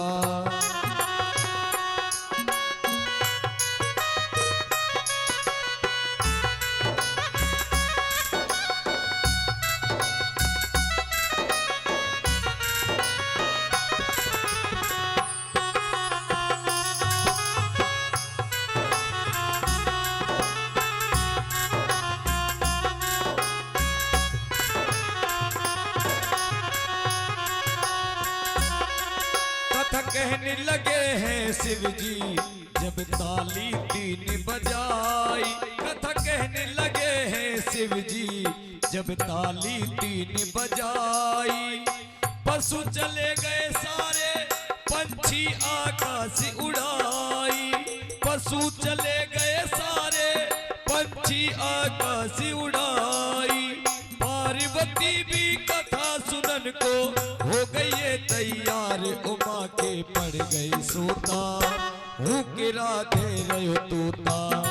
उमा के पड़ गई सोता, गिरा दे रहे तोता। चुका है और महाराज आपकी ये क्या दशा बन चुकी, क्या हालत बन चुकी कि आज पहचान में भी नहीं आ रहे हो। अब तो फूट फूट कर रोती है रानी तारा। अरे भाई जिस माँ का बेटा छोड़कर चला जाए ना, पूछना कि कितनी बड़ी दुख की पहाड़ टूटकर पड़ते हैं उस माँ पर, कितनी बड़ी विपदा आती है उस माँ पर। वो माँ जानती है, वो माँ बता सकती है आपको कि दर्द होता है क्या है। अब तो जैसे बोलने लगी ना कि मेरे पुत्र का अंतिम संस्कार करा दो। राजा हरिश्चंद्र बोलते हैं, बोले नहीं, देवी इसका अंतिम संस्कार तब होगा जब आप कर दे दोगे। जब आप कर दे दोगे तो इसका अंतिम संस्कार हो जाएगा, नहीं तो नहीं होगा। आप सोचिए वो घड़ी क्या होगी, वो समय क्या होगा। आज रानी तारा बोलती हैं, बोले आधी धोती तो अपने बच्चे का कफन बना दिया, आधी धोती करके लिए ले लीजिए, यही मेरा कर है। अब तो जैसे ही बोला ना, गांव के लोग दौड़ते हुए आए, हाथ में तलवार, और जैसी तलवार थी आज राजा हरिश्चंद्र के हाथ में दे देते हैं। बोले राजा ये तलवार लीजिए, ये जो नारी है ना ये गांव से चोरी कर आई है, इसका सर धड़ से अलग कर दीजिए, इसका सर धड़ से अलग कर दीजिए। इतनी देर में जो बड़ा चांडाल था वो भी आ जाता है। बोले मेरा आदेश है कि इस नारी का सर अलग कर दो धड़ से। अब तो जब साहब बोलेंगे तो नौकर को तो काम करना पड़ेगा ना। अब तो जैसे राजा हरिश्चंद्र ने आज अपने धर्म को बचाने के लिए आज अपने हाथों में तलवार को उठाया है, और जैसे ही बढ़ाते हैं सर को अलग करने के लिए, आज मेरे गोविंद प्रकट हो जाते हैं, आज मेरे नारायण प्रकट हो जाते हैं। बोलते हैं, बोले राजा हरिश्चंद्र रुक जाओ, ये क्या करने जा रहे हो। बोले प्रभु अपने धर्म को बचाने के लिए तो मुझे अपना गला भी काटना पड़े ना तो वो भी काट दूं हंसते हंसते। बोले बस बेटा बहुत हो चुका, बहुत परीक्षा ले ली मैंने तेरी, अब इससे ज्यादा नहीं, बहुत दुख दे दिए मैंने तुझे। अब तो जैसे ही कहा ना, आज गोविंद अपने गले से लगा लेते हैं राजा हरिश्चंद्र को। राजा हरिश्चंद्र फूट फूट कर रोते हैं। बोले प्रभु मैं कहना तो बहुत कुछ चाहता हूं लेकिन मुख में शब्द नहीं है। क्या आपको भरोसा नहीं था अपने इस भक्त पर कि मैं अपने सत्य को बचाने के लिए कुछ कर सकता हूं कि नहीं कर सकता हूं? क्या आपको भी भरोसा नहीं था? गोविंद ने बोला, बोले मुझे तो पूरा भरोसा था, लेकिन ये जमाने वाले ने इनको प्रमाण की जरूरत पड़ती है, इसलिए प्रमाण दिलाने के लिए कि जमाने में कोई ये ना कह दे कि हरिश्चंद्र सत्यवादी नहीं था, इसलिए मुझे ये प्रमाणित करने के लिए तेरी परीक्षा लेनी पड़ी, मुझे आना पड़ा। मुझे प्रमाण की जरूरत नहीं है, इस जमाने को प्रमाण की जरूरत है राजा। और देखिए आज मेरे गोविंद पुनः राजा हरिश्चंद्र को अपना राजपाट वापस कराते हैं। तो सत्य को बचाने के लिए तो बड़े बड़े राजा हुए इस धरती पर, बड़े बड़े राजा हुए। तो जितना हो सके ना सत्य बोलना चाहिए। अगर आज भी हम चाहें ना तो अपने जीवन में सत्ययुग ला सकते हैं, लेकिन स्वयं सत्य बोलो, घर का माहौल सत्य बोलने का रखो, बच्चों को सत्य बोलना सिखाओ, फिर देखना सत्ययुग आता है कि नहीं आता है। क्योंकि सत्य बोलने से भक्ति माता उत्पन्न हो जाती है, और जिस घर में माता भक्ति उत्पन्न हो जाती है ना वहां अपने आप सत्ययुग बन जाता है मेरी मां। दूसरा है त्रेता युग। त्रेता युग भी अपने जीवन में ला सकते हैं। त्रेता युग में मर्यादा पुरुषोत्तम श्री रामचंद्र जी भगवान आए थे कि नहीं आए थे? अपनी मर्यादाओं के अंदर रहते थे। तो देखिए अगर हम भी अपनी मर्यादाओं में रहने लग जाएं, दूसरे की बहन बेटी का सम्मान करने लग जाएं, तो अपने जीवन में त्रेता ला सकते हैं, आज भी ला सकते हैं। क्योंकि जो मर्यादाओं में रहते हैं उन्हें ज्ञान हो जाता है, और जिन्हें ज्ञान हो जाता है वहीं त्रेता प्रारंभ हो जाता है। उसके बाद द्वापर। बोले द्वापर कैसे लेकर आएंगे अपने जीवन में? द्वापर भी आज भी लेकर आ सकते हैं अपने जीवन में। वो कैसे? द्वापर में देखिए मेरे गोविंद का प्राकट्य हुआ, भगवान श्री कृष्ण का प्राकट्य हुआ, और देखिए जो गोविंद ने अपने मुख से वाचन किया ना, अगर वो अपने जीवन में उतार लो ना आप सभी, तो आज भी आपके जीवन में द्वापर आ सकता है। और रही बात कलयुग की, तो कलयुग जैसा तो युग ना है, युग है ही नहीं कलयुग जैसा। तो गोविंद का नाम लेने मात्र से दुखों का नाश हो जाता है। गोविंद दर्शन दे देते हैं। केवल नाम मात्र से। पहले आपने सुना होगा कि कई कई हजार वर्षों तक तपस्या की जाती थी, शरीर में दीवड़ लग जाती थी, लगती कि नहीं लगती थी। आज के समय में तो थोड़ा थोड़ा समय भी गोविंद को दे दो ना, तो कलयुग ही सार्थक हो जाए, मुक्ति हो जाए। कलयुग का अर्थ ही त्याग है। अगर मन में त्यागी की भावना आ जाए ना, तो कलयुग जैसा युग नहीं है।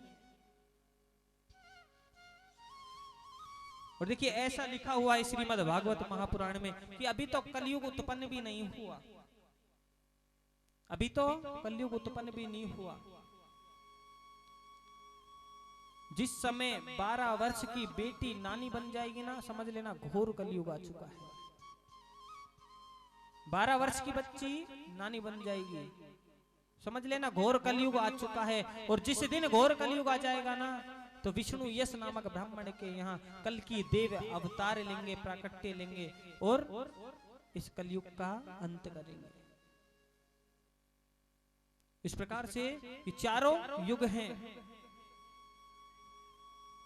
और देखिए इन चारों युग, ये चारों युग समय के हैं जो चलते रहते हैं। तो देखिए आज सोनक आदि 88,000 ऋषि बोलते हैं। बोले सूत जी महाराज, आपने कहा कि दत्तात्रेय जी महाराज ने 12 महाप्रलयों को देखा है। बोले हाँ बिल्कुल देखा है। तो बोले 12 बार सतयुग भी आया है। बोले बिल्कुल 12 बार सतयुग आया है। तो 12 बार त्रेता भी आया है। बोले त्रेता भी आया है, द्वापर भी आया है और कलयुग भी आया है। बोले तो क्या 12 बार रामचंद्र जी भी आए? बोले स्वाभाविक है, जब सतयुग आया है तो रामचंद्र जी जरूर आए होंगे। मैंने नहीं देखा लेकिन मेरे गुरु ने जरूर बताया है।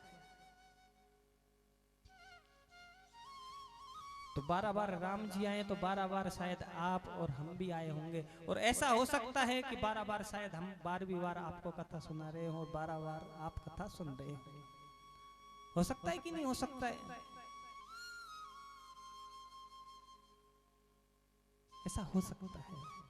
सोचना चाहिए कि जब 12 बार राम जी आ सकते हैं, 12 बार भगवान कृष्ण आ सकते हैं। इसका प्रमाण भागवत जी में दिया गया है कि दत्तात्रेय जी महाराज ने 12 महाप्रलयों को देखा है और 12 बार ही सतयुग आए, 12 बार ही कलयुग आया है।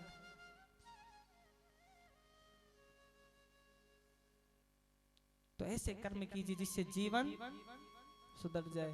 हम जो चाहे वो युग अपने जीवन में लेकर आ सकते हैं मेरी माँ, लेकिन एक विश्वास होना चाहिए। विश्वास के ऊपर ही सारे कार्य किए जाते हैं। तो देखिए बताते हैं कि जब महाप्रलय हो जाती है ना तो आसमान दिखाई देता है, ना धरती दिखाई देती है। जहां देखो वहां जल ही जल, जल ही जल दिखाई देता है। तो देखिए आज बताते हैं कि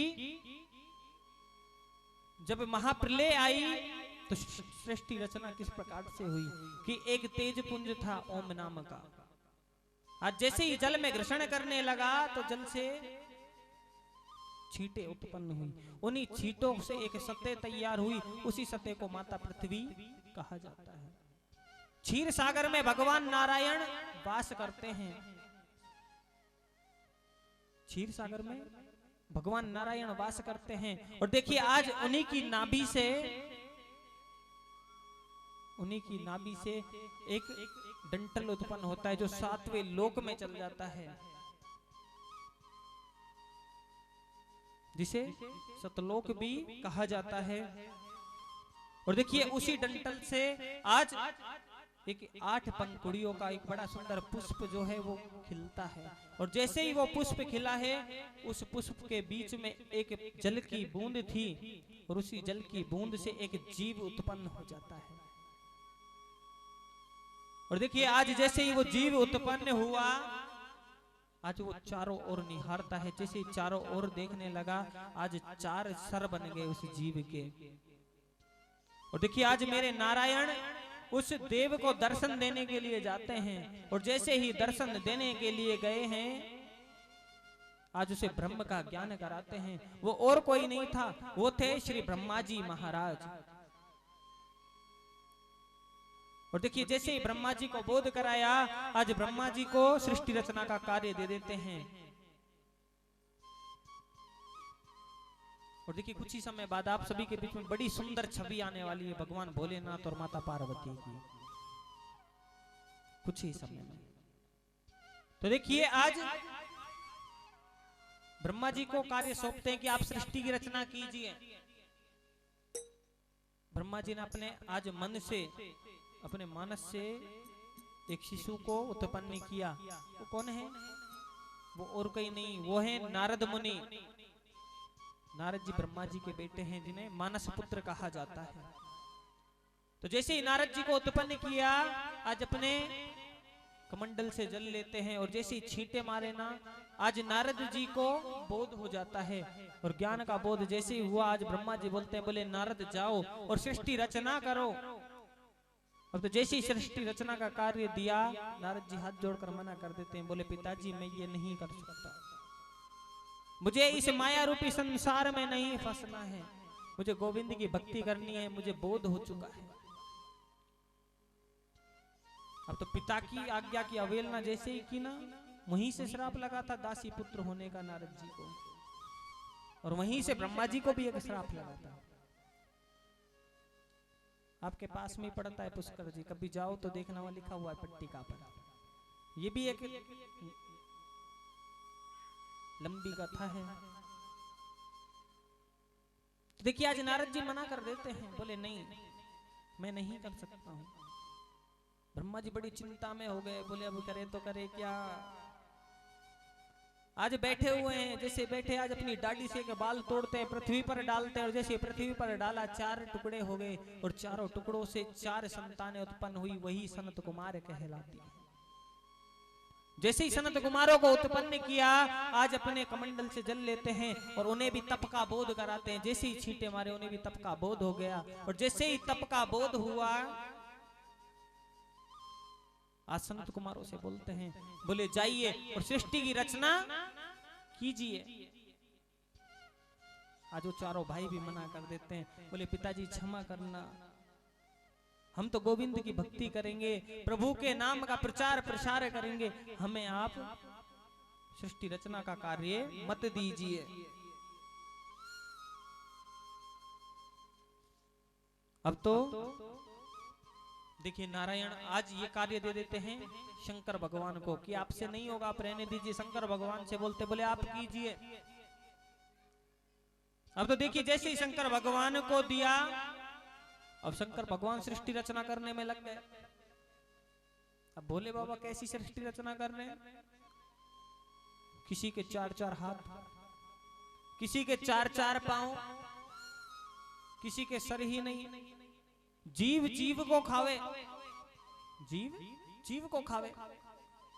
नारायण ने देखा, बोले ऐसे अगर सृष्टि रचना होगी तो उत्पन्न होने से पहले तो समाप्ति हो जाएगी। नारायण पहुंचते, बोले रुक जाइए, थम जाइए। आज रोक देते हैं। पुणे जाते हैं नारायण ब्रह्मा जी के पास,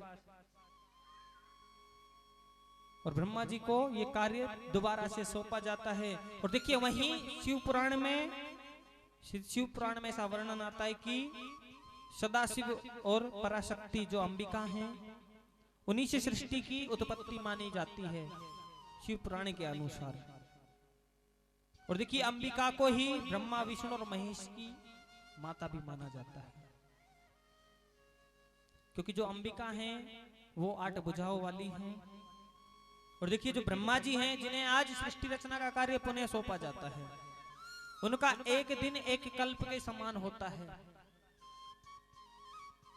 और देखिए एक कल्प में होते हैं 14 मनु। कितने मनु होते हैं? 14 मनु होते हैं। एक मनु काल को मनवंतर कहते हैं। और देखिए अभी जो चल रहा है ना, वो है 7वां मनवंतर, जिसे बेवस्त मनु बोला जाता है। हम सब मनु की ही संतान हैं। बोलते हैं कि नहीं बोलते हैं आप? और हम मनु की संतान हैं, ये वही मनु हैं। देखिए ब्रह्मा जी आज शांभु मनु को उत्पन्न करते हैं, जो स्वयं भूमि से उत्पन्न हुए। और ब्रह्मा जी के दाहिने भाग से उत्पत्ति हुई शतरूपा की, और शांभु मनु और शतरूपा को सृष्टि कार्य की जिम्मेदारी दी जाती है, कार्य सौंपा जाता है। और जैसे ही कार्य सौंपा गया, तो देखिए आज इनसे ही सृष्टि की रचना की जाती है। और इस प्रकार से पृथ्वी पर जीव आए, आप आए, हम आए, वृक्ष आए। इस प्रकार से सृष्टि की रचना हुई। अब तो धीरे धीरे समय निकलने लगा। आज सूत जी महाराज बोलते हैं, बोले नारद जी जो है ना, उन्हें ऐसे वैसे संत मत समझना। बोले क्यों प्रभु? बोले नारद कौन है? जिनकी कही हुई बात कभी रद्द ना हो, वही तो नारद है।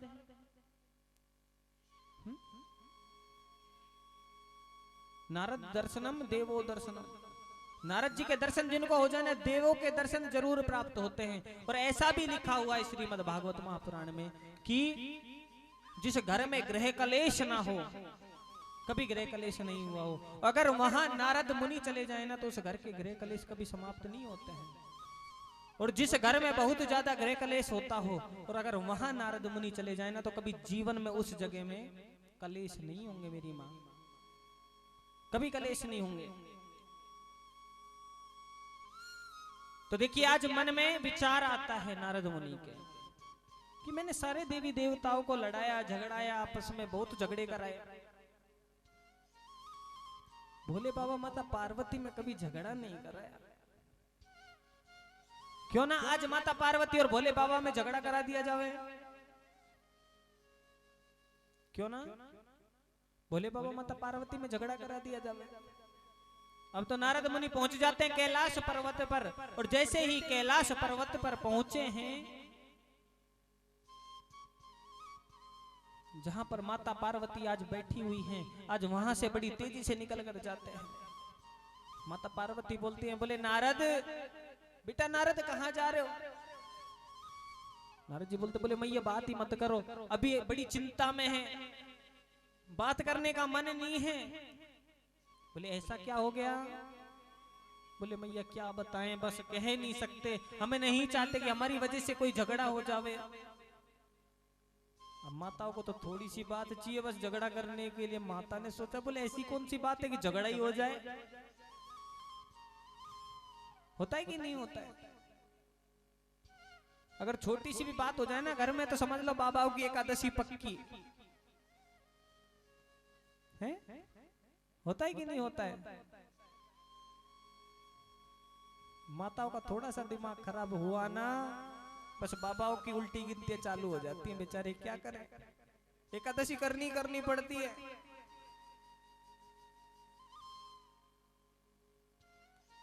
क्योंकि पहली बात तो माता झगड़े ही बड़ा अच्छे तरीके से करती है।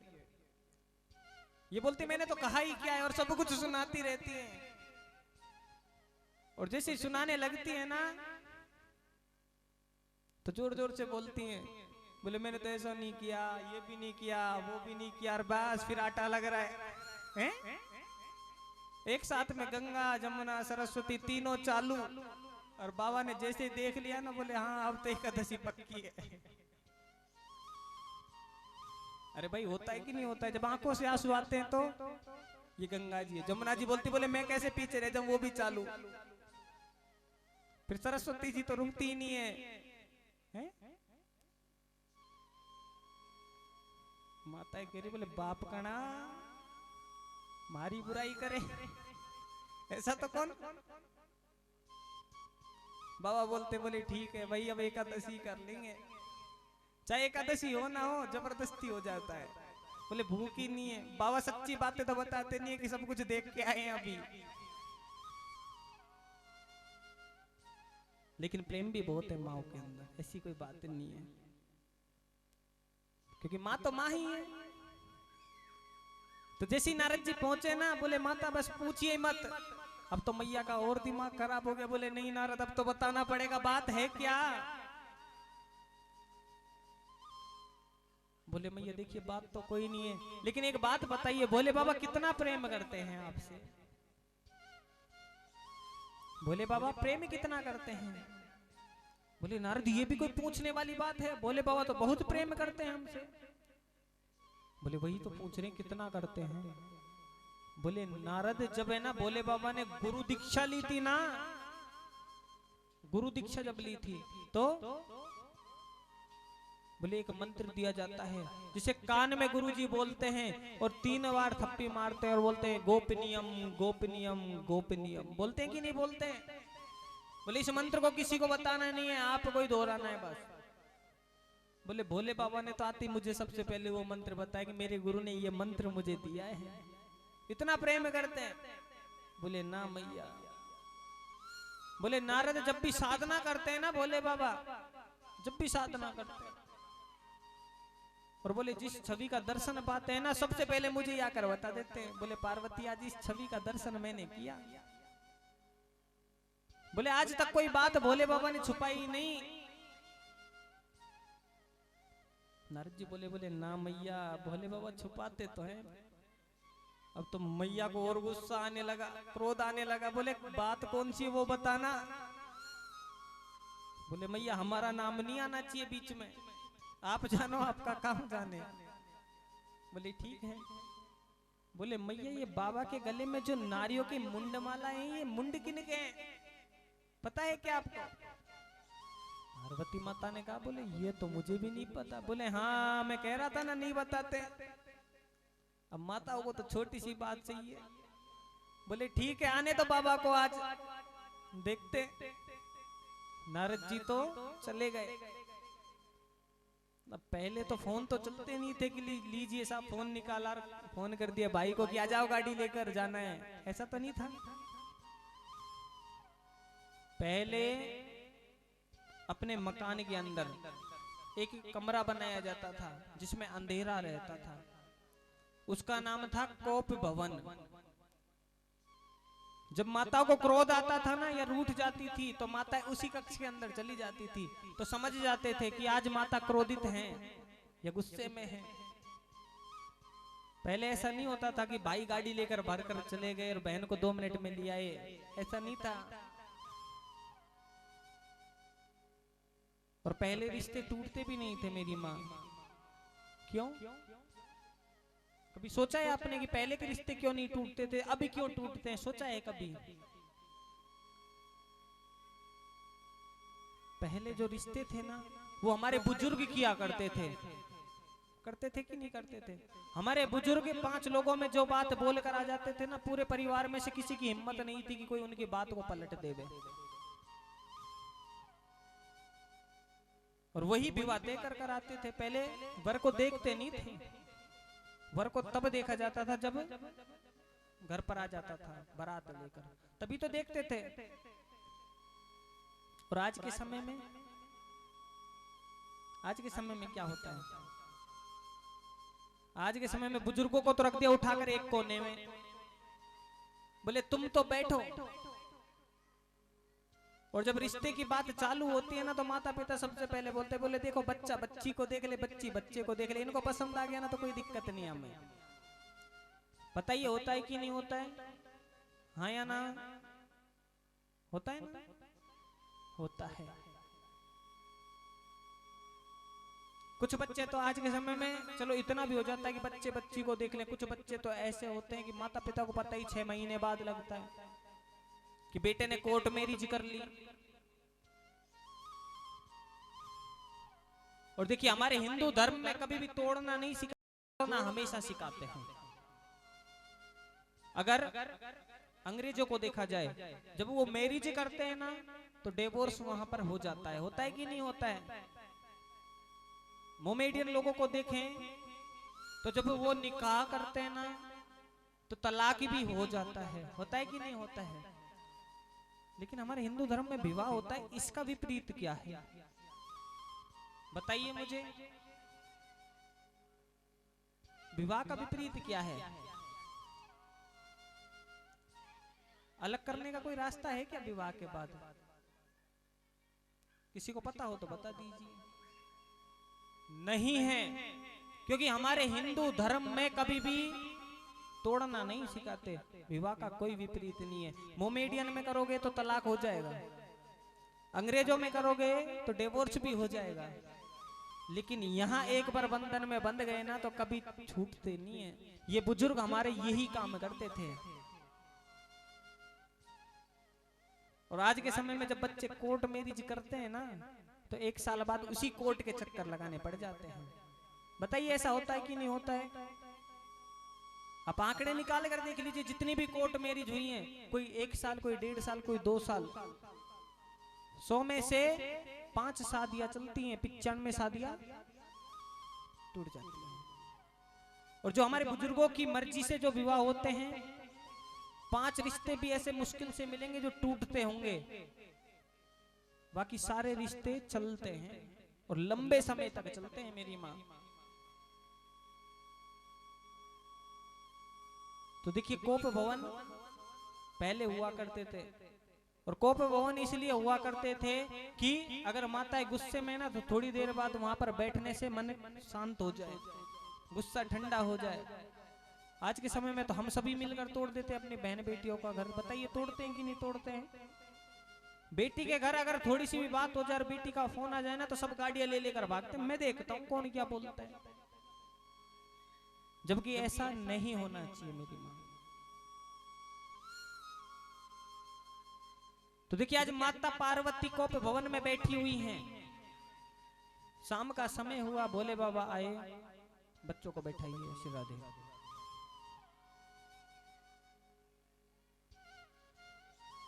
ये जो बच्चे आवाज कर रहे हैं इनको आज शाम को प्रसाद नहीं मिलेगा, और जो बच्चे शांति से कथा सुन रहे हैं ना इनको दो नहीं मिलेंगे प्रसाद के।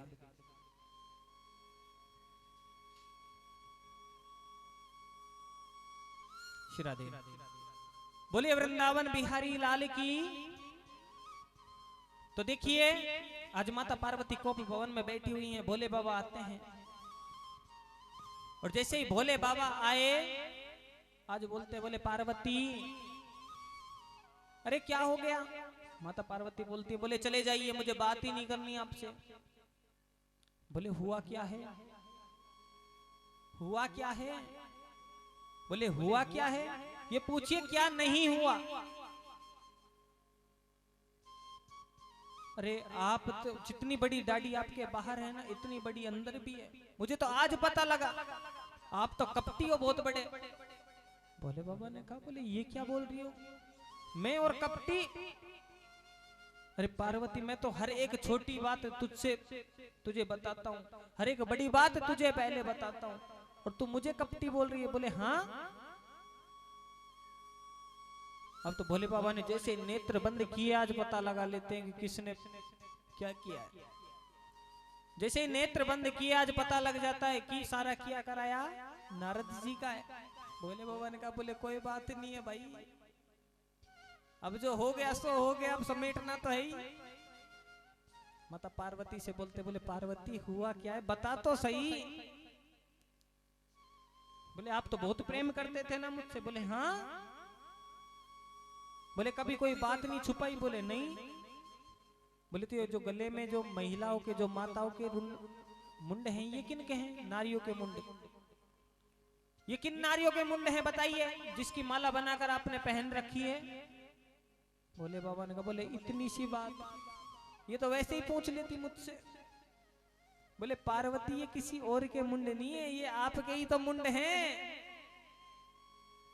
माता पार्वती ने कहा, बोले मेरे मुंड? बोले हाँ। बोले आप जब जन्म लिया और जब शरीर को छोड़कर गए तब मैंने आपका मुंड इस माला में पिरोया है, एक एक मुंड पिरोया है, और तब जाकर ये माला बनी है। माता पार्वती ने कहा, बोले अब तक तो सोच रही थी बता ही दोगे, लेकिन अब तो पक्का झूठ बोल रहे हो। बोले वो कैसे? बोले मैं तो इतनी बार आकर चली गई कि इतने सारे मुंड इकट्ठे हो गए, और बोले आप एक बार भी नहीं गए, एक बार भी नहीं गए? बोले हाँ पार्वती मैं नहीं गया। बोले क्यों? बोले मैंने अमर कथा का पान किया है, और अमर कथा का पान करने से मैं अमर हो चुका हूं। माता पार्वती ने कहा, बोले अब तो पक्के कपटी हो, आप तो कहते हो इतना प्रेम करते हो, अकेले अकेले अमर कथा का पान कर लिया, अपनी पत्नी को नहीं कराया? बोले बाबा ने कहा, बोले हाँ ये तो है। बोले अब तो मुझे भी अमर कथा का पान करना है। बोले बाबा बोलते, बोले नियम बहुत केड़े हैं उसके, बहुत कड़े नियम है, आप नहीं कर पाओगे। बोले नहीं जी मुझे नहीं पता, अमर कथा सुनानी है कि नहीं सुनानी है, नहीं तो जाएं हम। बोले नहीं जी जाइए मत। तो देखिए आज भोले बाबा बोलते, बोले ठीक है चलिए। आज माता पार्वती को माता पार्वती को अपने साथ कैलाश के पर्वतों पर ले जाते हैं और जैसे ही पर्वतों पर लेकर गए आज अलख जगाने लगे भोले बाबा। और जैसे ही अलख जगाया है आसपास के जितने भी जीव जंतु जानवर थे आज सब वहां से चले जाते हैं। और देखिए जिस गुफा में गए थे ना वहीं पर एक तोता और तोती अपने अंडे के साथ बैठे हुए थे। आज जैसे ही अलख जगाया गया जैसे डमरू बजाया ना तोता तोती वहां से उड़ते हैं और जैसे ही उड़े आज उनका अंडा उस पृथ्वी पर गिर जाता है और टूट जाता है। अब तो देखिए बड़ा सुंदर आसन लगाया भोले बाबा ने स्वयं का और अपने सामने बिठाया माता पार्वती को और माता पार्वती से बोलने लगे, बोले पार्वती कथा तो सुना रहा हूं लेकिन जब मैं कथा सुनाऊंगा ना तो अपने नेत्र बंद रखूंगा। और बोले जब नेत्र बंद रखूंगा ना तो मुझे पता होना चाहिए कि आप कथा सुन रहे हो कि नहीं सुन रहे हो। पता कैसे लगेगा? बोले जब भी विराम का समय आवे ना तो ओम नाम की ध्वनि का उच्चारण करना है। जैसे ही विराम का समय आवे ओम नाम रटना है। और बोले एक आसन पर बैठकर ही कथा श्रवण करना है। बोले ठीक है। अब तो सुबह 6 बजे से शाम को 6 बजे तक कथा और शाम के 6 बजे से पुनः 6 बजे तक कथा। इस प्रकार से कथा प्रारंभ होती है। आज भोले बाबा माता पार्वती को बड़ी सुंदर अमर कथा सुना रहे हैं। आइए आप और हम सब भी चलते हैं अमर कथा की ओर।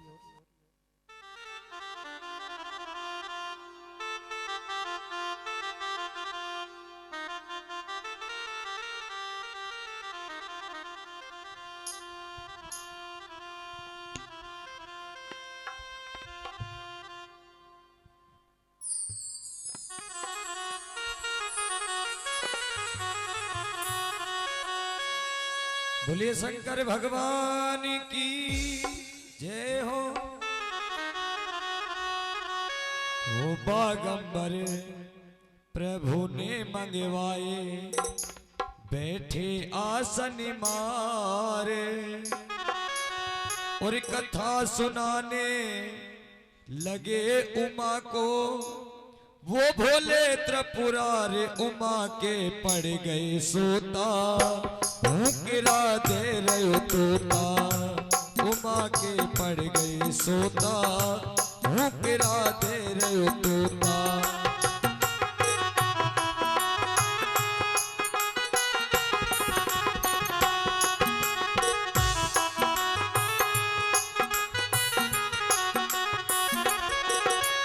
बागंबर प्रभु ने मंगवाए बैठे आसन मारे। बागंबर प्रभु ने मंगवाए बैठे आसन मारे। कथा सुनाने लगे उमा को। वो शंकर त्रिपुरारी उमा के पड़ गए सोता गिरा दे रहे तोता। उमा के पड़ गए सोता गिरा दे रहे तोता।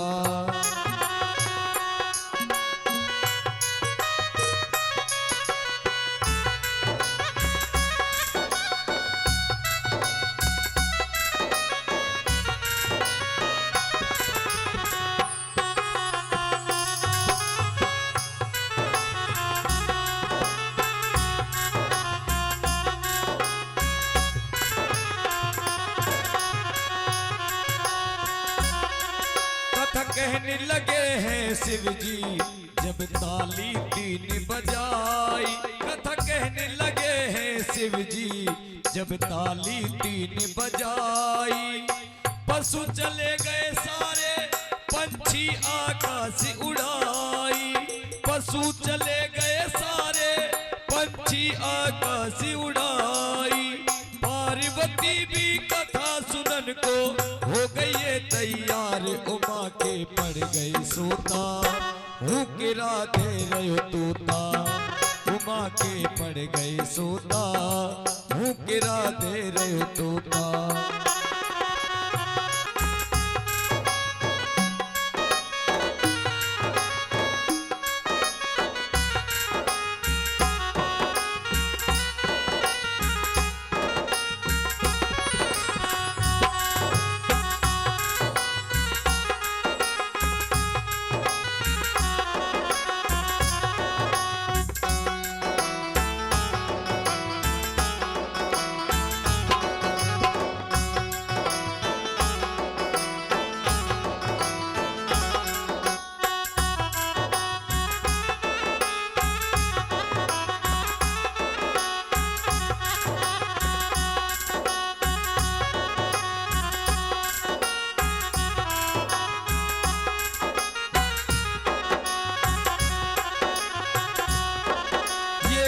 कैसी हर की माया, ये कैसा खेल रचाया, ये कैसी हर की माया, ये कैसा खेल रचाया। आदि कथा सुनी माता ने, निद्रा का पहरा आया। ध्यान लगा कर सुने कथा, फिर सूखे नींद अपार उमा के पड़ गए सोता, हूँ के राधे रहो तोता।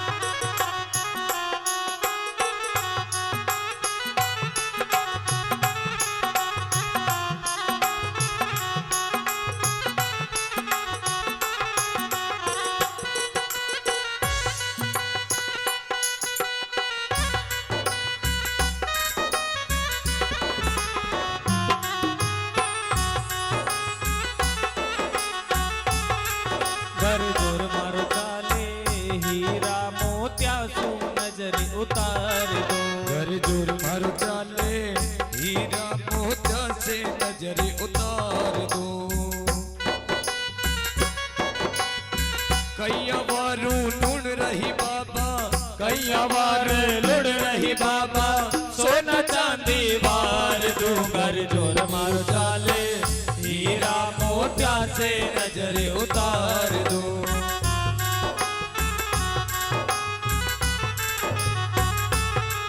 मन हिचकी आवे, मन श्यामी बुलावे। जय हो। मन हिचकी आवे, छज्जा पे बोले कालो कागलो। मन हिचकी आवे, छज्जा पे बोले कालो कागलो। घूंघटियो मन बसियो, घूंघटियो मन बसियो। घूंघटियो आडे आग्यो जी, घूंघटियो आडे आग्यो जी। हने देख कोनी पाई बाबा श्याम, घूंघटियो आडे आग्यो जी। हने देख कोनी पाई बाबा श्याम, घूंघटियो आडे आग्यो जी।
ओ आजा आजा रे सांवरिया धन लाड लगावांगा आजा आजा रे आजा आजा रे सांवरिया धन लाड लगावांगा आजा आजा रे और रंग बिरंगा फूला दाही रंग बिरंगा फूला दाही हार बनावांगा आजा आजा रे आजा आजा रे सांवरिया थाने लाड लगावांगा आजा आजा रे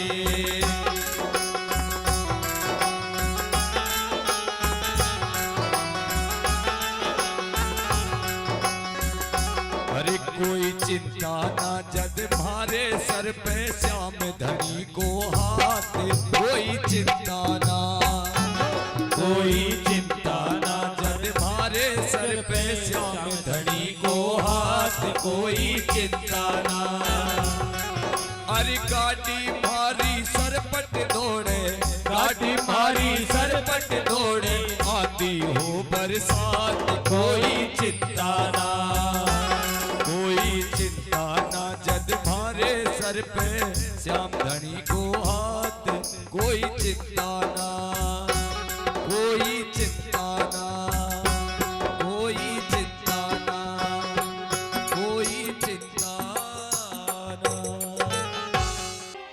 मन में शिवाला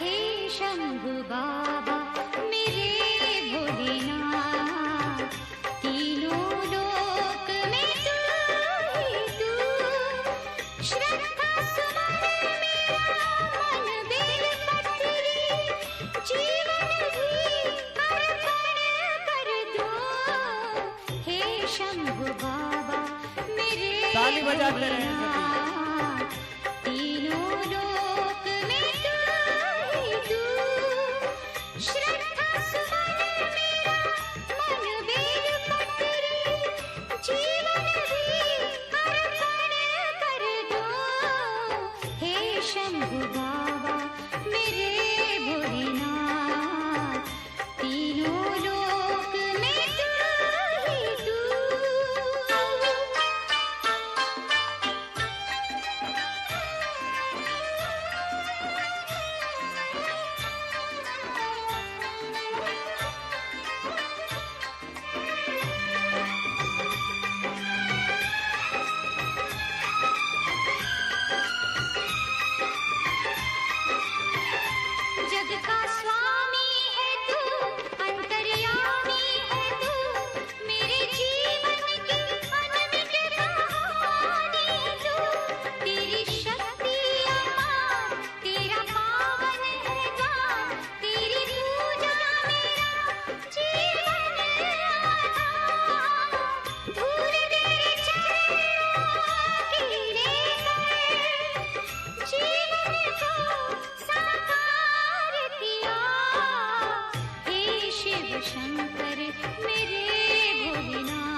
शादी ने कई दिन हो लिए।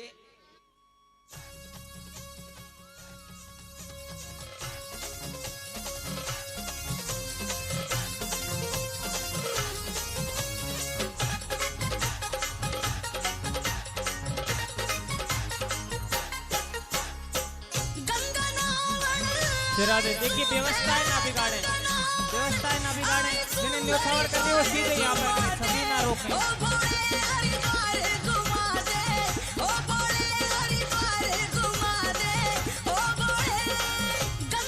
माताओं बैठ जाइए, बैठ जाइए, बैठ जाइए, बैठिए बैठिए।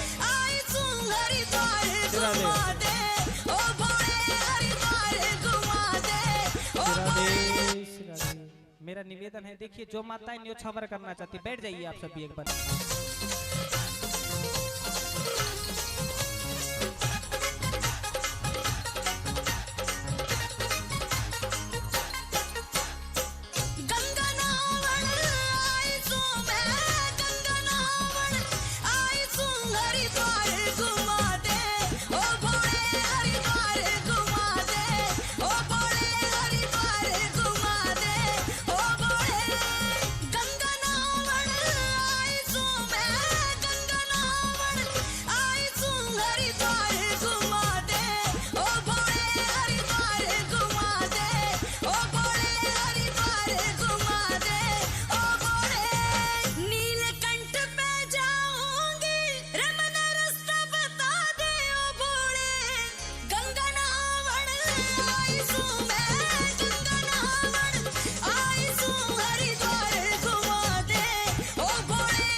मेले में ओ भीड़ घनी से मेले में मैं तने समझाऊं, ओ भोली री मैं तने समझाऊं, ओ भोली मैं तने समझाऊं, ओ भोली भीड़ घनी से मेले में ओ भीड़ घनी से मेले मेरी मैं तने समझाऊं, ओ भोली री मैं तने समझाऊं, ओ भोली मैं तने समझाऊं,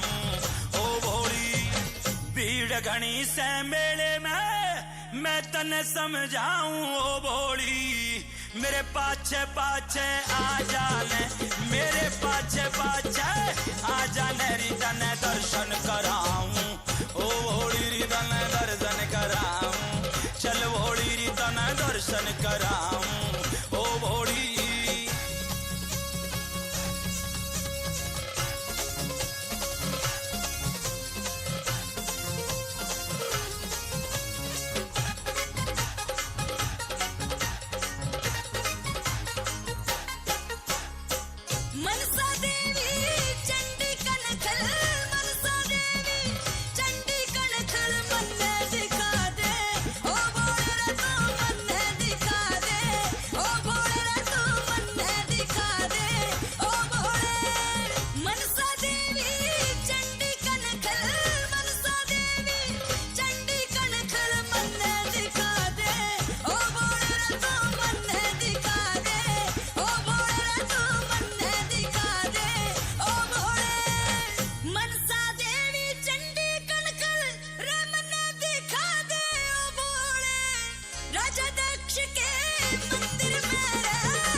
ऋषिकेश का अजब नजारा, ऋषिकेश का अजब नजारा, चल गंगा जी में ना घोड़ी रे, चल गंगा जी में ना घोड़ी चल गंगा जी में ना घोड़ी।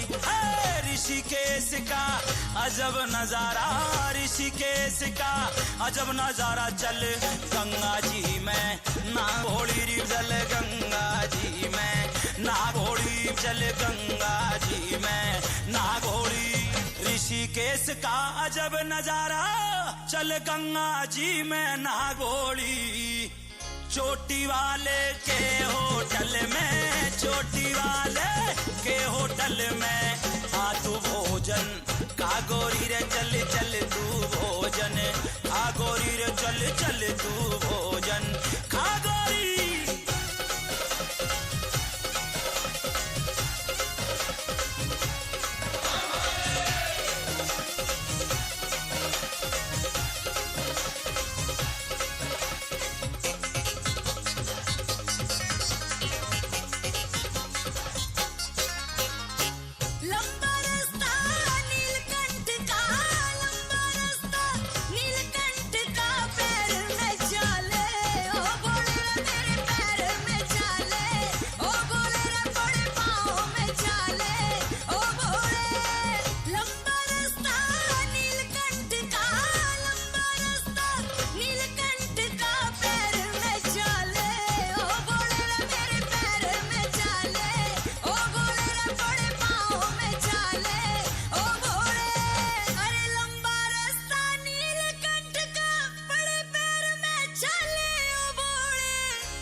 सावन का ये मस्त महीना, सावन का ये मस्त महीना, कांधे कामड़ ठावोड़ी रे चल कांधे कामड़ ठावोड़ी रे चल कांधे कामड़ ठावोड़ी।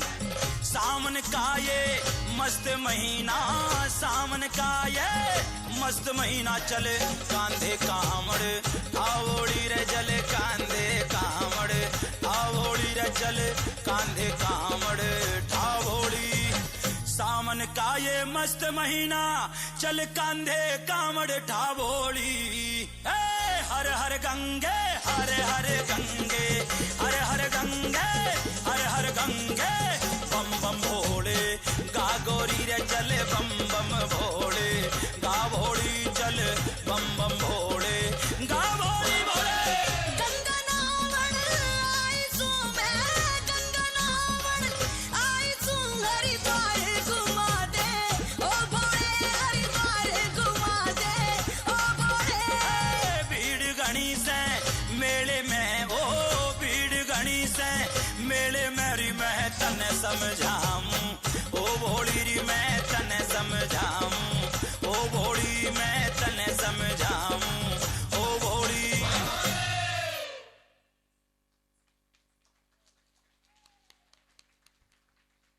एक बार जोरदार तालियां इन बच्चों के लिए, बड़ी सुंदर छवि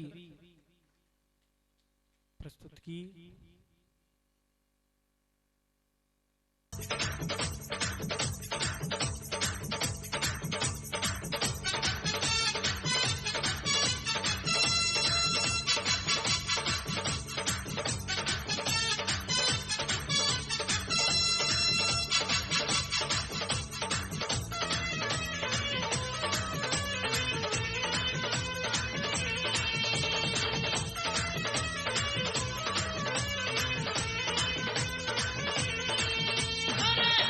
कैलाश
गोरा रानी यू नखरा दिखावे से घोड़े भाड़े झूले में काहे सतावे से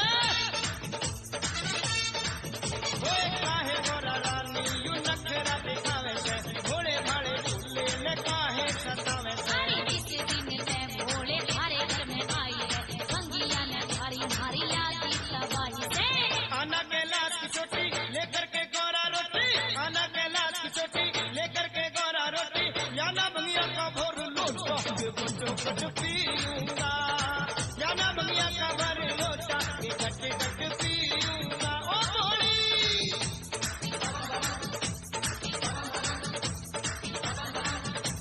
नाना भोले मैं लाऊं तेरी रोटी और भंगिया लेके सुन ले मेरी बात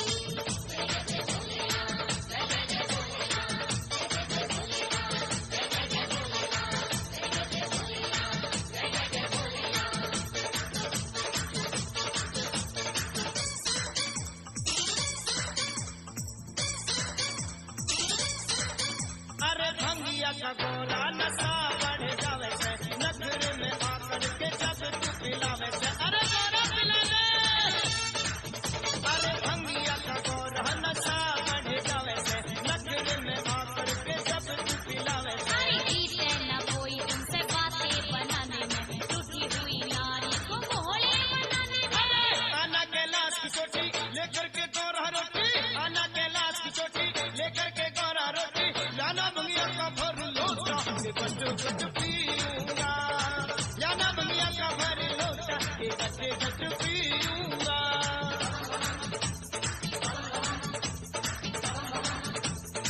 अरे ऊंचा कैलाश थारा मुश्किल हो चढ़ना मारा ऊंचा कैलाश थारा मुश्किल हो चढ़ना मारा